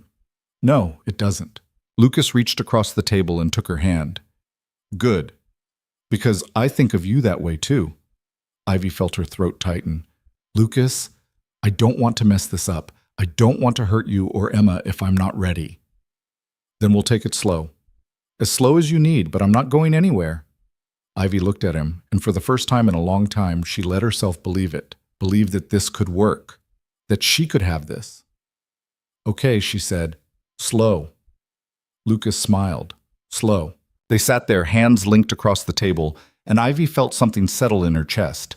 Not fear, not uncertainty, just peace. 6 months later, Ivy stood in her apartment packing boxes. She was moving. Not far, just to a bigger place that had room for a home office and a guest bedroom for when Emma stayed over. Lucas had offered to help, and he was in the kitchen now, wrapping dishes in newspaper while Emma supervised. "You're doing it wrong, Daddy," Emma said. "How am I doing it wrong?" "You have to wrap them tighter, otherwise they'll break." Lucas sighed. "You're a tough boss, you know that?" Emma grinned. "I know." Ivy smiled, listening to them bicker, and felt something warm spread through her chest. This was her life now. Messy, imperfect, but hers. Her phone buzzed, and she glanced at it. A message from Karen. "Just wanted to check in." "How are you doing?" Ivy typed back. "Good. Really good. Glad to hear it. You earned it." Ivy set the phone down and looked around the apartment, at the boxes, at the life she was building, at the future she'd fought so hard for. She thought about Damien briefly and realized she didn't feel afraid anymore. He was just a chapter in her story now, a painful one, but one that was over. She thought about the restraining order, about the courtroom, about the moment the judge had said the word permanent, and she realized that wasn't the moment she'd won. She'd won the night she made that phone call to Lucas. The moment she decided she was worth saving. Everything else had just been follow-through. Lucas came out of the kitchen, wiping his hands on his jeans. "You okay?" Ivy nodded. "Yeah, I'm good." He walked over and kissed her forehead. "Good. Because Emma wants to know if we can order pizza for dinner." Ivy laughed. "Pizza sounds perfect." They ordered pizza. They finished packing. And that night, after Emma had fallen asleep on the couch, Ivy and Lucas sat on the floor, surrounded by boxes, eating leftover slices and talking about nothing in particular. "Can I ask you something?" Ivy said. "Always." "Do you ever regret it, answering that call?" Lucas looked at her, his expression serious. "Not once." "Even when it got complicated?" "Especially then." He reached over and tucked a strand of hair behind her ear. "You're worth it, Ivy. All of it." Ivy felt tears prick her eyes, but they were the good kind, the kind that came from being seen, really seen, and not found wanting. "I love you," she said quietly. Lucas smiled. "I love you too." They sat there in the quiet, surrounded by the remnants of her old life and the beginnings of her new one, and Ivy realized something she'd been too afraid to admit before. She was happy. Not in a perfect, tied up with a bow kind of way, but in the messy, complicated, real kind of way. The kind that came from surviving something hard and coming out the other side stronger. She thought about the woman who'd sat on that curb outside Damien's house, shaking and afraid, convinced she had nowhere else to go. And she wished she could go back and tell her that it would be okay, that she'd find her way, that there were people who would help her, who would stand by her, who would remind her that she was worth fighting for. But she couldn't go back. She could only go forward, and that was enough. Years later, when Emma was older and asked about how Ivy and Lucas had gotten together, Ivy would tell her the truth. Not the sanitized version, but the real one. About fear and courage, and the kind of love that shows up in the middle of the night when you need it most. She'd tell her that leaving was the hardest thing she'd ever done, and that it was also the best. She'd tell her that healing wasn't a straight line, that there were setbacks and hard days and moments when she wanted to give up, but that she didn't. Because she had people who reminded her she was worth it, and she'd tell her that sometimes the people who save you aren't the ones you expect. Sometimes they're just someone who picks up the phone at 11:47 p.m. and says, without hesitation, "I'm coming," because that's what love is. Not grand gestures or perfect moments, just showing up over and over again. Until the person you're showing up for remembers how to show up for themselves. Ivy had learned that the hard way, but she'd learned it, and she carried it with her every single day. The restraining order became permanent. Damien moved to another state, and Ivy never heard from him again. She didn't know if he'd changed, if he'd learned anything, if he'd ever realized the damage he'd done. And after a while, she stopped wondering, because it didn't matter anymore. What mattered was the life she'd built, the job she loved, the people who loved her back, the little girl who called her family, the man who'd reminded her what kindness looked like. What mattered was that she'd survived, and more than that, she'd thrived. And if there was a lesson in all of it, it was this. You don't have to be perfect to be worthy of love. You don't have to have it all figured out to deserve kindness. You don't have to be strong all the time to be brave. You just have to keep going. One step at a time. One day at a time. Until the weight gets lighter and the path gets clearer and you look around and realize you're not just surviving anymore. You're living. And that, Ivy thought, was everything. The judge was the same woman from before, Judge Marilyn Torres. Her nameplate read. She had the kind of face that didn't give anything away, the kind that had seen too many cases like this to be shocked by much anymore. She settled into her seat, adjusted her glasses, and looked down at the file in front of her. We're here for the final hearing on the restraining order petition filed by Ms. Ivy Carter against Mr. Damian Ashford, she said. Ms. Booth, you may proceed. Karen stood, smoothing down her jacket, and began laying out the case with the precision of someone who'd done this 100 times. She walked the judge through the timeline, the initial incident, the restraining order, the violations, the escalation. She presented the texts, the recordings, the police reports. She called attention to the school incident, the security footage, the fact that Damian had attempted to gain access to a child who wasn't even his. This is not a case of miscommunication or a relationship gone sour, Karen said. This is a deliberate, systematic campaign of control and intimidation. Mr. Ashford has shown, repeatedly, that he will not respect boundaries. He will not respect the law. And he will not stop unless this court intervenes. Damian's lawyer, a man named Gregory Hale, who looked like he charged by the minute, stood and countered with the same smooth confidence he'd shown before. He painted Damian as a concerned ex-partner, someone who'd made mistakes but had no malicious intent. He argued that the restraining order was overly broad, that Ivy was exaggerating the threat, that Damian had simply been trying to have a conversation. My client has complied with every legal requirement placed on him, Hale said. He wore the ankle monitor. He stayed within state lines. Yes, there were missteps, but those missteps were born out of concern, not malice. Ms. Carter has painted him as a monster, but the evidence simply doesn't support that narrative. Ivy sat there, her hands clenched in her lap, listening to him twist everything into something unrecognizable. She wanted to scream, to stand up and tell the judge that none of it was true. But Karen had prepared her for this, had told her to stay calm, to let the evidence speak. So she stayed quiet. Then Karen called her to the stand. Ivy stood, her legs shaking, and walked to the witness box. She was sworn in, and Karen guided her through the testimony with the same steady calm she'd shown from the beginning. Ms. Carter, can you describe your relationship with Mr. Ashford? Ivy took a breath. We were together for 2 years. At first it was good. He was charming, attentive. But over time things changed. He became controlling. He didn't like me seeing my friends, so I stopped. He didn't like my job, so I quit. He convinced me I couldn't manage my own money, so he took over the finances. And by the end, I didn't recognize myself anymore. When did you realize you needed to leave? When I looked in the mirror one day and didn't know who I was looking at. I'd become this hollow version of myself, and I knew if I stayed, I'd disappear completely. Karen nodded. And when you left, what happened? He didn't let me go. He called constantly. He showed up at places he knew I'd be. He destroyed everything I owned, and when I got the restraining order, he just found ways around it. Can you describe the incident at the school? Ivy's voice wavered, but she kept going. He tried to pick up Emma, Lucas's daughter. She's 6 years old. He told the school he was a family friend, and when they wouldn't let him take her, he left. But Emma saw him, and she was scared. Hale stood. Objection, Your Honor. Ms. Carter wasn't present at the school. This is hearsay. Judge Torres looked at Karen. Ms. Booth? The school principal and the security footage both corroborate the incident, Your Honor.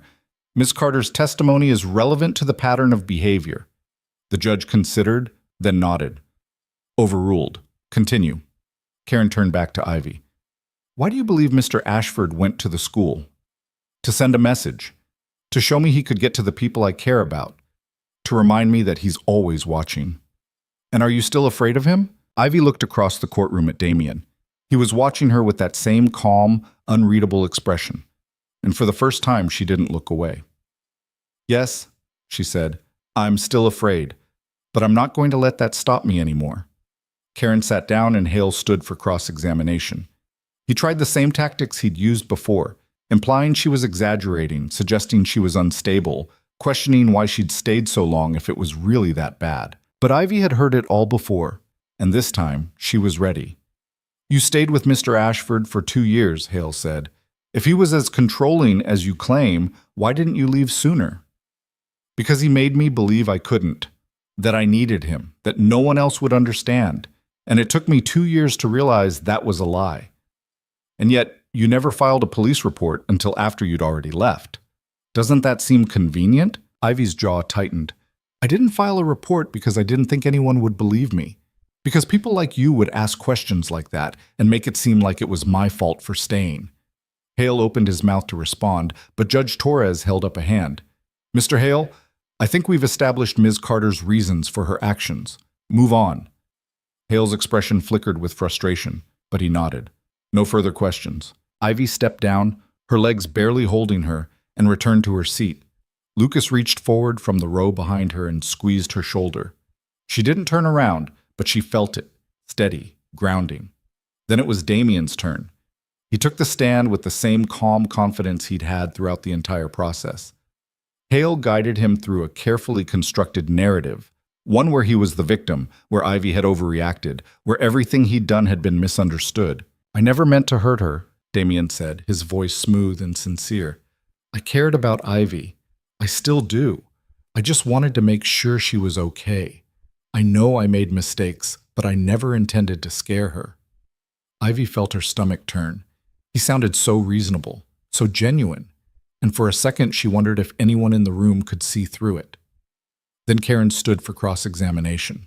Mr. Ashford, you say you cared about Miss Carter. Is that why you destroyed all of her belongings after she left? Damien hesitated just for a second. I was angry. I didn't handle it well. And the text message you sent her from a different number after the restraining order was issued, was that also because you cared? I just wanted to talk to her. I didn't think it would be a problem. Even though the restraining order explicitly stated you were to have no contact? Damien faltered. I didn't think one message would matter. Karen stepped closer. And showing up at her residence? Climbing onto the fire escape and knocking on the window? Was that also just wanting to talk? I was worried about her. And going to the school where Emma attends? Attempting to pick her up without permission? How does that fit into your concern for Ms. Carter? Damien's calm facade was cracking now. I wasn't trying to take the child. I was trying to get a message to Ivy. By using a 6-year-old as a pawn. That's not... Yes or no, Mr. Ashford. Did you attempt to pick up Emma from school? Damien's jaw tightened. I went to the school, yes, but I wasn't trying to... Yes or no? Yes. Karen let the silence hang for a moment, then turned to the judge. No further questions, Your Honor. Damien stepped down, and Ivy could see the anger simmering beneath his surface. He sat down next to Hale, his hands clenched on the table, and didn't look at anyone. The judge spent several minutes reviewing her notes, flipping through pages, her expression unreadable. The courtroom was so quiet Ivy could hear her own heartbeat. She glanced back at Lucas, who gave her a small nod of encouragement. Finally, Judge Torres looked up. I've reviewed all the evidence presented today, as well as the record from the previous hearings. Mr. Ashford, I want to be very clear about something. The court does not take restraining orders lightly. They exist to protect people from harm, physical, emotional, and psychological. And the evidence in this case demonstrates a clear pattern of behavior that goes far beyond concern or miscommunication. Damien's lawyer shifted in his seat, but the judge continued. You've repeatedly violated the terms of the restraining order. You've engaged in behavior that is at best harassing and at worst predatory. You attempted to gain access to a minor child who is not your own under false pretenses. You've shown that you will not respect boundaries, even when those boundaries are legally mandated. This court takes these violations seriously. Hale started to stand, but the judge held up a hand. I'm granting a permanent restraining order. Mr. Ashford, you are to have no contact with Miss Carter or any member of her household, including Emma Hale. You are to stay at least 500 feet away from her residence, her workplace, and any location she frequents. This includes her place of employment, which is now on record with this court. Violation of this order will result in immediate arrest and criminal charges. Do you understand? Damien's face went pale. Your Honor, do you understand? He swallowed hard. Yes. Furthermore, I'm ordering you to complete a court-mandated program on domestic violence and coercive control. You will provide proof of completion to this court within 6 months. Failure to do so will result in additional penalties. And Mr. Ashford, if you appear before me again for violating this order, you will go to jail. That is not a threat. That is a promise. The gavel came down with a sharp crack that echoed through the courtroom. Ivy felt the weight lift off her chest all at once. She sagged in her chair, and Karen put a hand on her shoulder. You did it, Karen said quietly. It's over. Ivy nodded, but she couldn't speak, couldn't process what had just happened, the finality of it, the permanence. Lucas was there a second later, helping her to her feet. Damien was still sitting at the defense table, staring at nothing, his lawyer murmuring something in his ear. Ivy didn't look at him, didn't give him the satisfaction. She walked out of the courtroom with her head up, Lucas beside her, and didn't look back. Outside, the air was cold and sharp, and Ivy stood on the courthouse steps, letting it fill her lungs. Karen joined them a moment later, her leather bag slung over one shoulder. I'll file the final paperwork this afternoon, she said. You'll get copies of everything. And Ivy, if he contacts you again even once, you call me immediately. Don't wait. Don't second-guess yourself. Just call. I will. Karen smiled, and for the first time since Ivy had met her, she looked genuinely warm. You did good in there. You were strong, you were clear, and you didn't let them shake you. I'm proud of you. Ivy felt tears prick her eyes. Thank you for everything. That's what I'm here for. Karen squeezed her arm, then nodded to Lucas. Take care of her. I will. Karen walked away, and Ivy and Lucas stood there for a long moment, neither of them saying anything. Then Ivy started crying. Not quiet tears, full, body-shaking sobs that came from somewhere deep and raw. Lucas pulled her into his arms, and she let herself fall apart, right there on the steps, not caring who saw. It's over, she said between sobs. It's really over. Yeah, Lucas said, his voice rough. It is. They stood there until Ivy had cried herself out, until the tears stopped, and all that was left was exhaustion. Then they got in the car and drove home. Emma was waiting for them when they got back, sitting at the kitchen table with Mrs. Alvarez, coloring a picture of what looked like a castle surrounded by dinosaurs. She looked up when they walked in, her face lighting up. Did you win? Lucas smiled, his hand resting on Ivy's back. Yeah, Bug. We won. Emma grinned and went back to her coloring like it was just another day. And maybe for her, it was. Mrs. Alvarez stood, gathering her things, and squeezed Ivy's hand on her way out. I'm proud of you, she said quietly. Ivy nodded, her throat tight, and watched her go. That night, after Emma had gone to bed, Ivy sat on the couch with Lucas, the apartment quiet around them. She felt wrung out, like every emotion she'd been holding onto for months had finally been released. But underneath the exhaustion was something else, something lighter. What happens now? She asked. Lucas looked at her. What do you want to happen? Ivy thought about it. I want to rebuild. I want to figure out who I am without him. I want to stop being afraid. You will. How do you know? Because you already started. Ivy looked at him, and something shifted in the space between them. Something that had been building for weeks, but neither of them had named. Lucas, I know, he said quietly. I feel it too. I don't know if I'm ready. That's okay. We don't have to figure it out tonight. Ivy nodded, and they sat there in the quiet, just existing in the same space, and it was enough. The weeks that followed were different, lighter. Ivy started her job at the nonprofit, and she was good at it, better than she'd expected.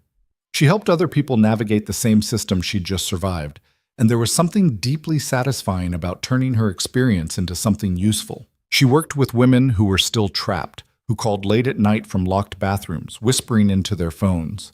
She walked them through the steps she'd taken, reminded them they weren't crazy, that they deserved better.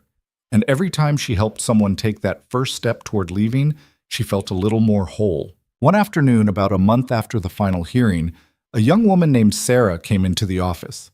She was 23 with dark circles under her eyes and a way of holding herself that Ivy recognized immediately.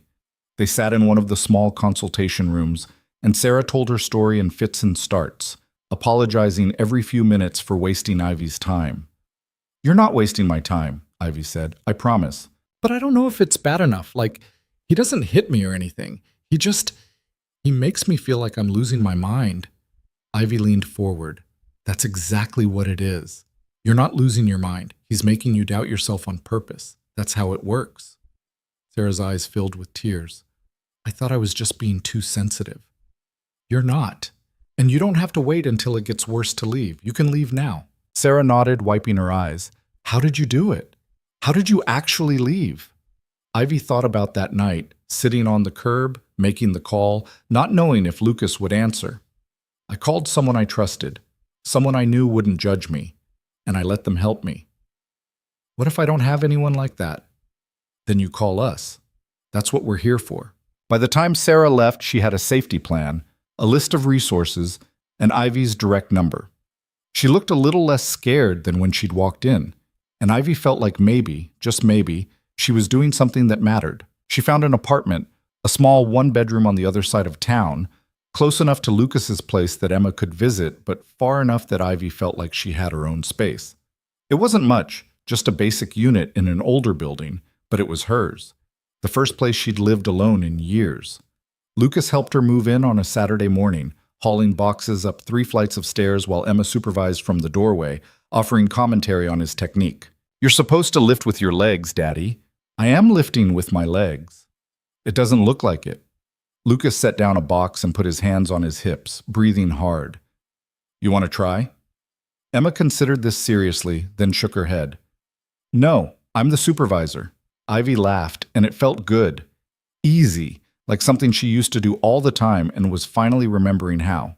They spent the afternoon unpacking, arranging furniture, arguing good-naturedly about whether the couch should go against the wall or under the window. Emma insisted on bringing Mr. Chomps to protect the new place from bad guys. He's very good at his job, Emma said seriously, setting the stuffed dinosaur on Ivy's couch. Ivy smiled. I can see that. I feel safer already. By evening, the apartment was starting to look like a home. Not perfect. There were still boxes stacked in the bedroom, and the kitchen was barely functional, but it was hers. When Lucas and Emma finally left, Ivy stood in the middle of her living room, looking around, and felt something she hadn't felt in a long time. Pride. She'd done this. She'd left, she'd fought, and she'd won. And now she had a place of her own, a job she cared about, and people who cared about her. Life settled into a rhythm. Ivy worked, spent time with Lucas and Emma, and slowly started reconnecting with the friends she'd lost. Some of them didn't understand why she'd stayed so long, but others did. And those were the ones she kept. Her friend Melissa, someone she'd known since college and had slowly drifted away from during the Damien years, met her for coffee one afternoon. They sat outside a cafe downtown, and Melissa didn't ask questions. She just listened as Ivy talked, filling in the gaps of the last 2 years. I'm sorry I wasn't there, Melissa said when Ivy finished. You didn't know. I should have. I should have noticed you were pulling away. Ivy shook her head. He was good at making it look natural, like I was just busy, or we were growing apart. That's how it works. Melissa reached across the table and took her hand. Well, I'm here now, and I'm not going anywhere. Ivy squeezed her hand back, feeling another piece of herself click into place. She started therapy, which was harder than she'd expected. Talking about Damien, about the years she'd spent under his control, about the person she'd been before, and the person she was trying to become.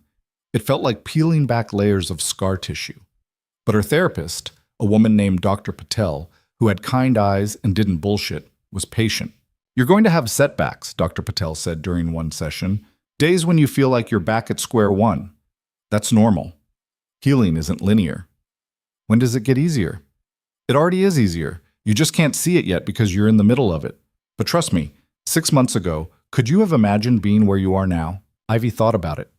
6 months ago, she'd been sitting on that curb, terrified and alone. And now she had an apartment, a job, people who loved her. No, she said. I couldn't have. Exactly. So give yourself credit for that.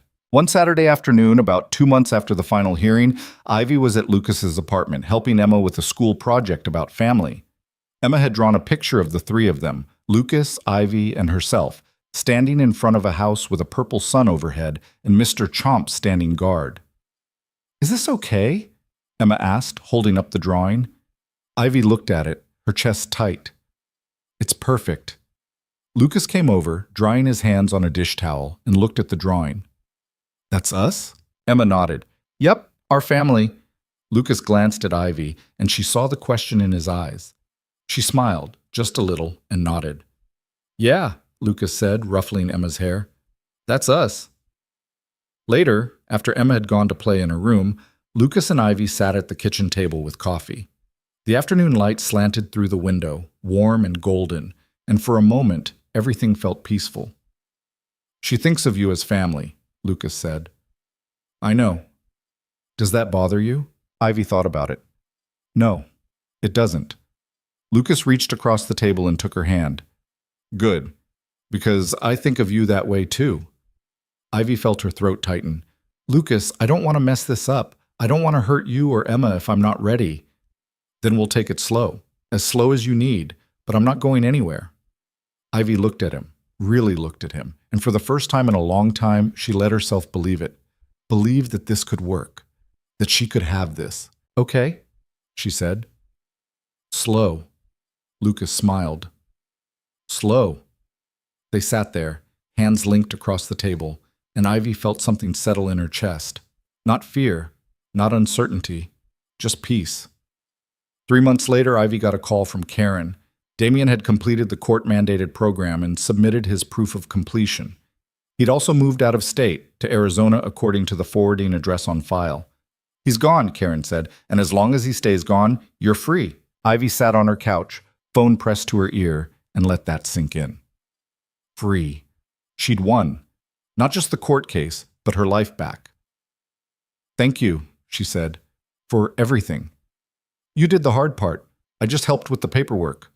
After they hung up, Ivy sat there for a long time, staring at nothing. Then she called Lucas. He's gone, she said when he answered. He moved to Arizona. Good. He should have left a long time ago. Yeah. Ivy paused. I feel weird about it, like I should be celebrating, but I'm just tired. That's normal. You've been carrying this for months. Now you can finally put it down. Ivy thought about that.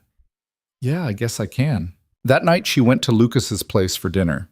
Emma had made spaghetti, or at least had helped Lucas make it, which meant there was sauce on the counter and noodles stuck to the ceiling. They ate together, laughing at Emma's stories about school, and for the first time Ivy felt like she belonged there. Not as a guest, not as someone who was just passing through, but as part of something real. After Emma went to bed, Lucas and Ivy sat on the couch, close but not touching, the TV playing something neither of them was watching. Can I ask you something? Ivy said. Always.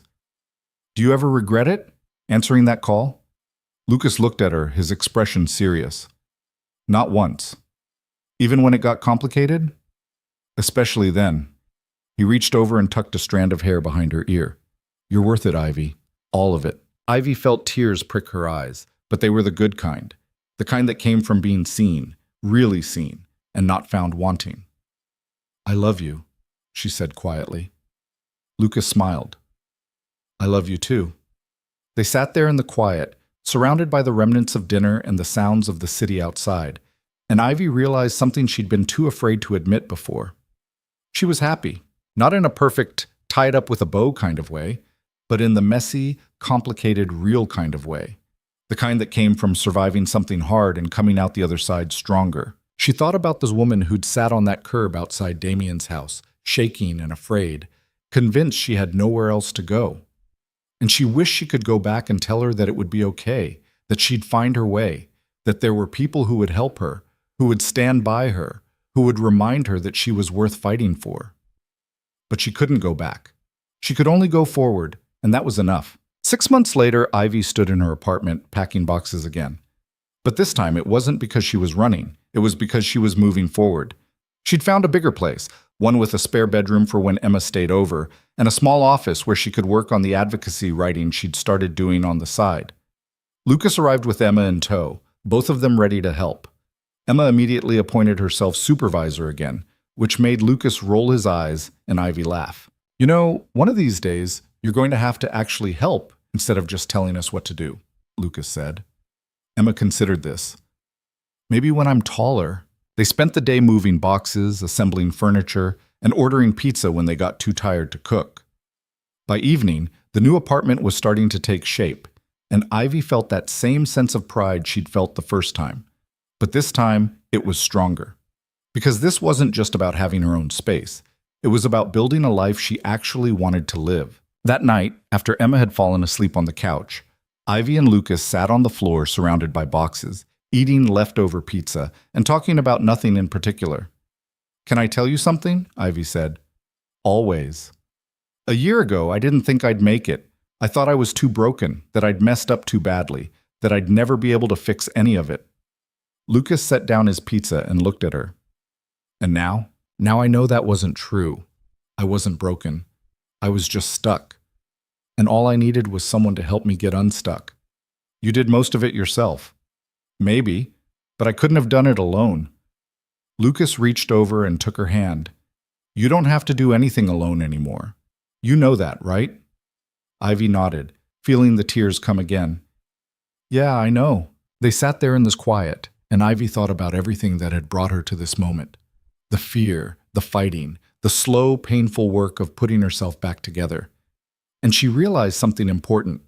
She'd spent so long thinking that leaving Damien was the end of her story, the big climactic moment where everything got resolved. But it wasn't. Leaving was just the beginning. The real work, the rebuilding, the healing, the learning how to trust again, that was what came after.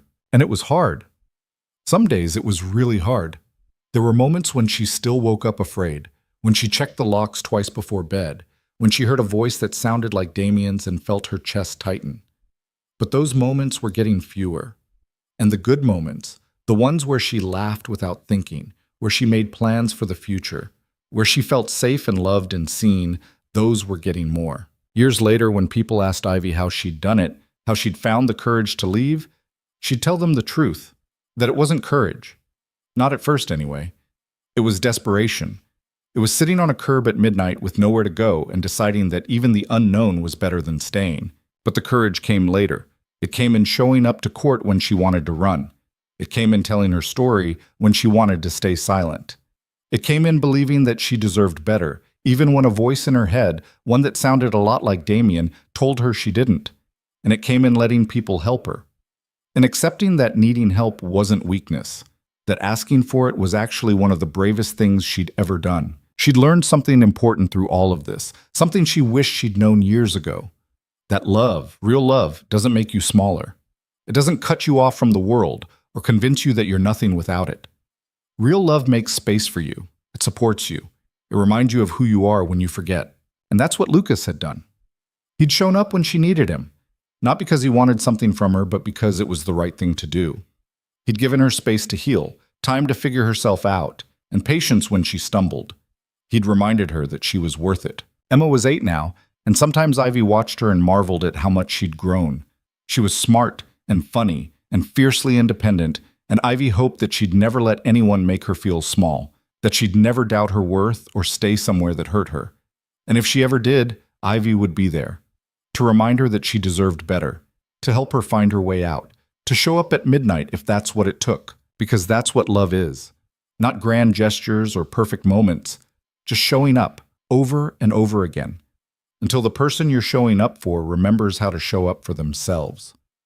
On a quiet Sunday morning, almost 2 years after that midnight phone call, Ivy woke up in her apartment to sunlight streaming through the windows. She made coffee, sat on her couch, and looked around at the life she'd built. There were photos on the walls. Her and Lucas and Emma at the park, her and Melissa at a concert, her with the team from the nonprofit.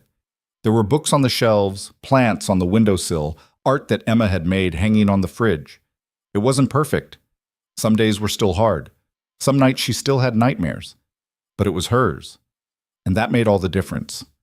Her phone buzzed, and she smiled when she saw Lucas's name. "Emma wants to know if you're coming over for pancakes. Tell her I'll be there in 20 minutes. She says to bring Mr. Chomps. Apparently, there's a monster situation that needs handling." Ivy laughed, grabbed the stuffed dinosaur from her couch, and headed out the door. Because this was her life now. Pancakes and monsters and people who loved her. Messy and imperfect and real. and it was everything she'd fought for. If there's one thing Ivy wanted people to understand, it's this. Leaving is hard. Rebuilding is harder. But staying in a place that destroys you is hardest of all. And you don't have to be perfect to deserve better. You don't have to have it all figured out. You don't have to be strong every single day. You just have to take one step, make one call, ask for help. Because on the other side of that fear, on the other side of that doubt, there's a life waiting. One where you're not just surviving, one where you're actually living. And that life is worth fighting for. Ivy knew that now, and she carried it with her every single day, in the work she did, in the relationships she built, in the quiet moments when she looked around and realized she was exactly where she was supposed to be. She'd survived, she'd healed, and she'd found something she'd thought was lost forever, herself. And that was the greatest victory of all.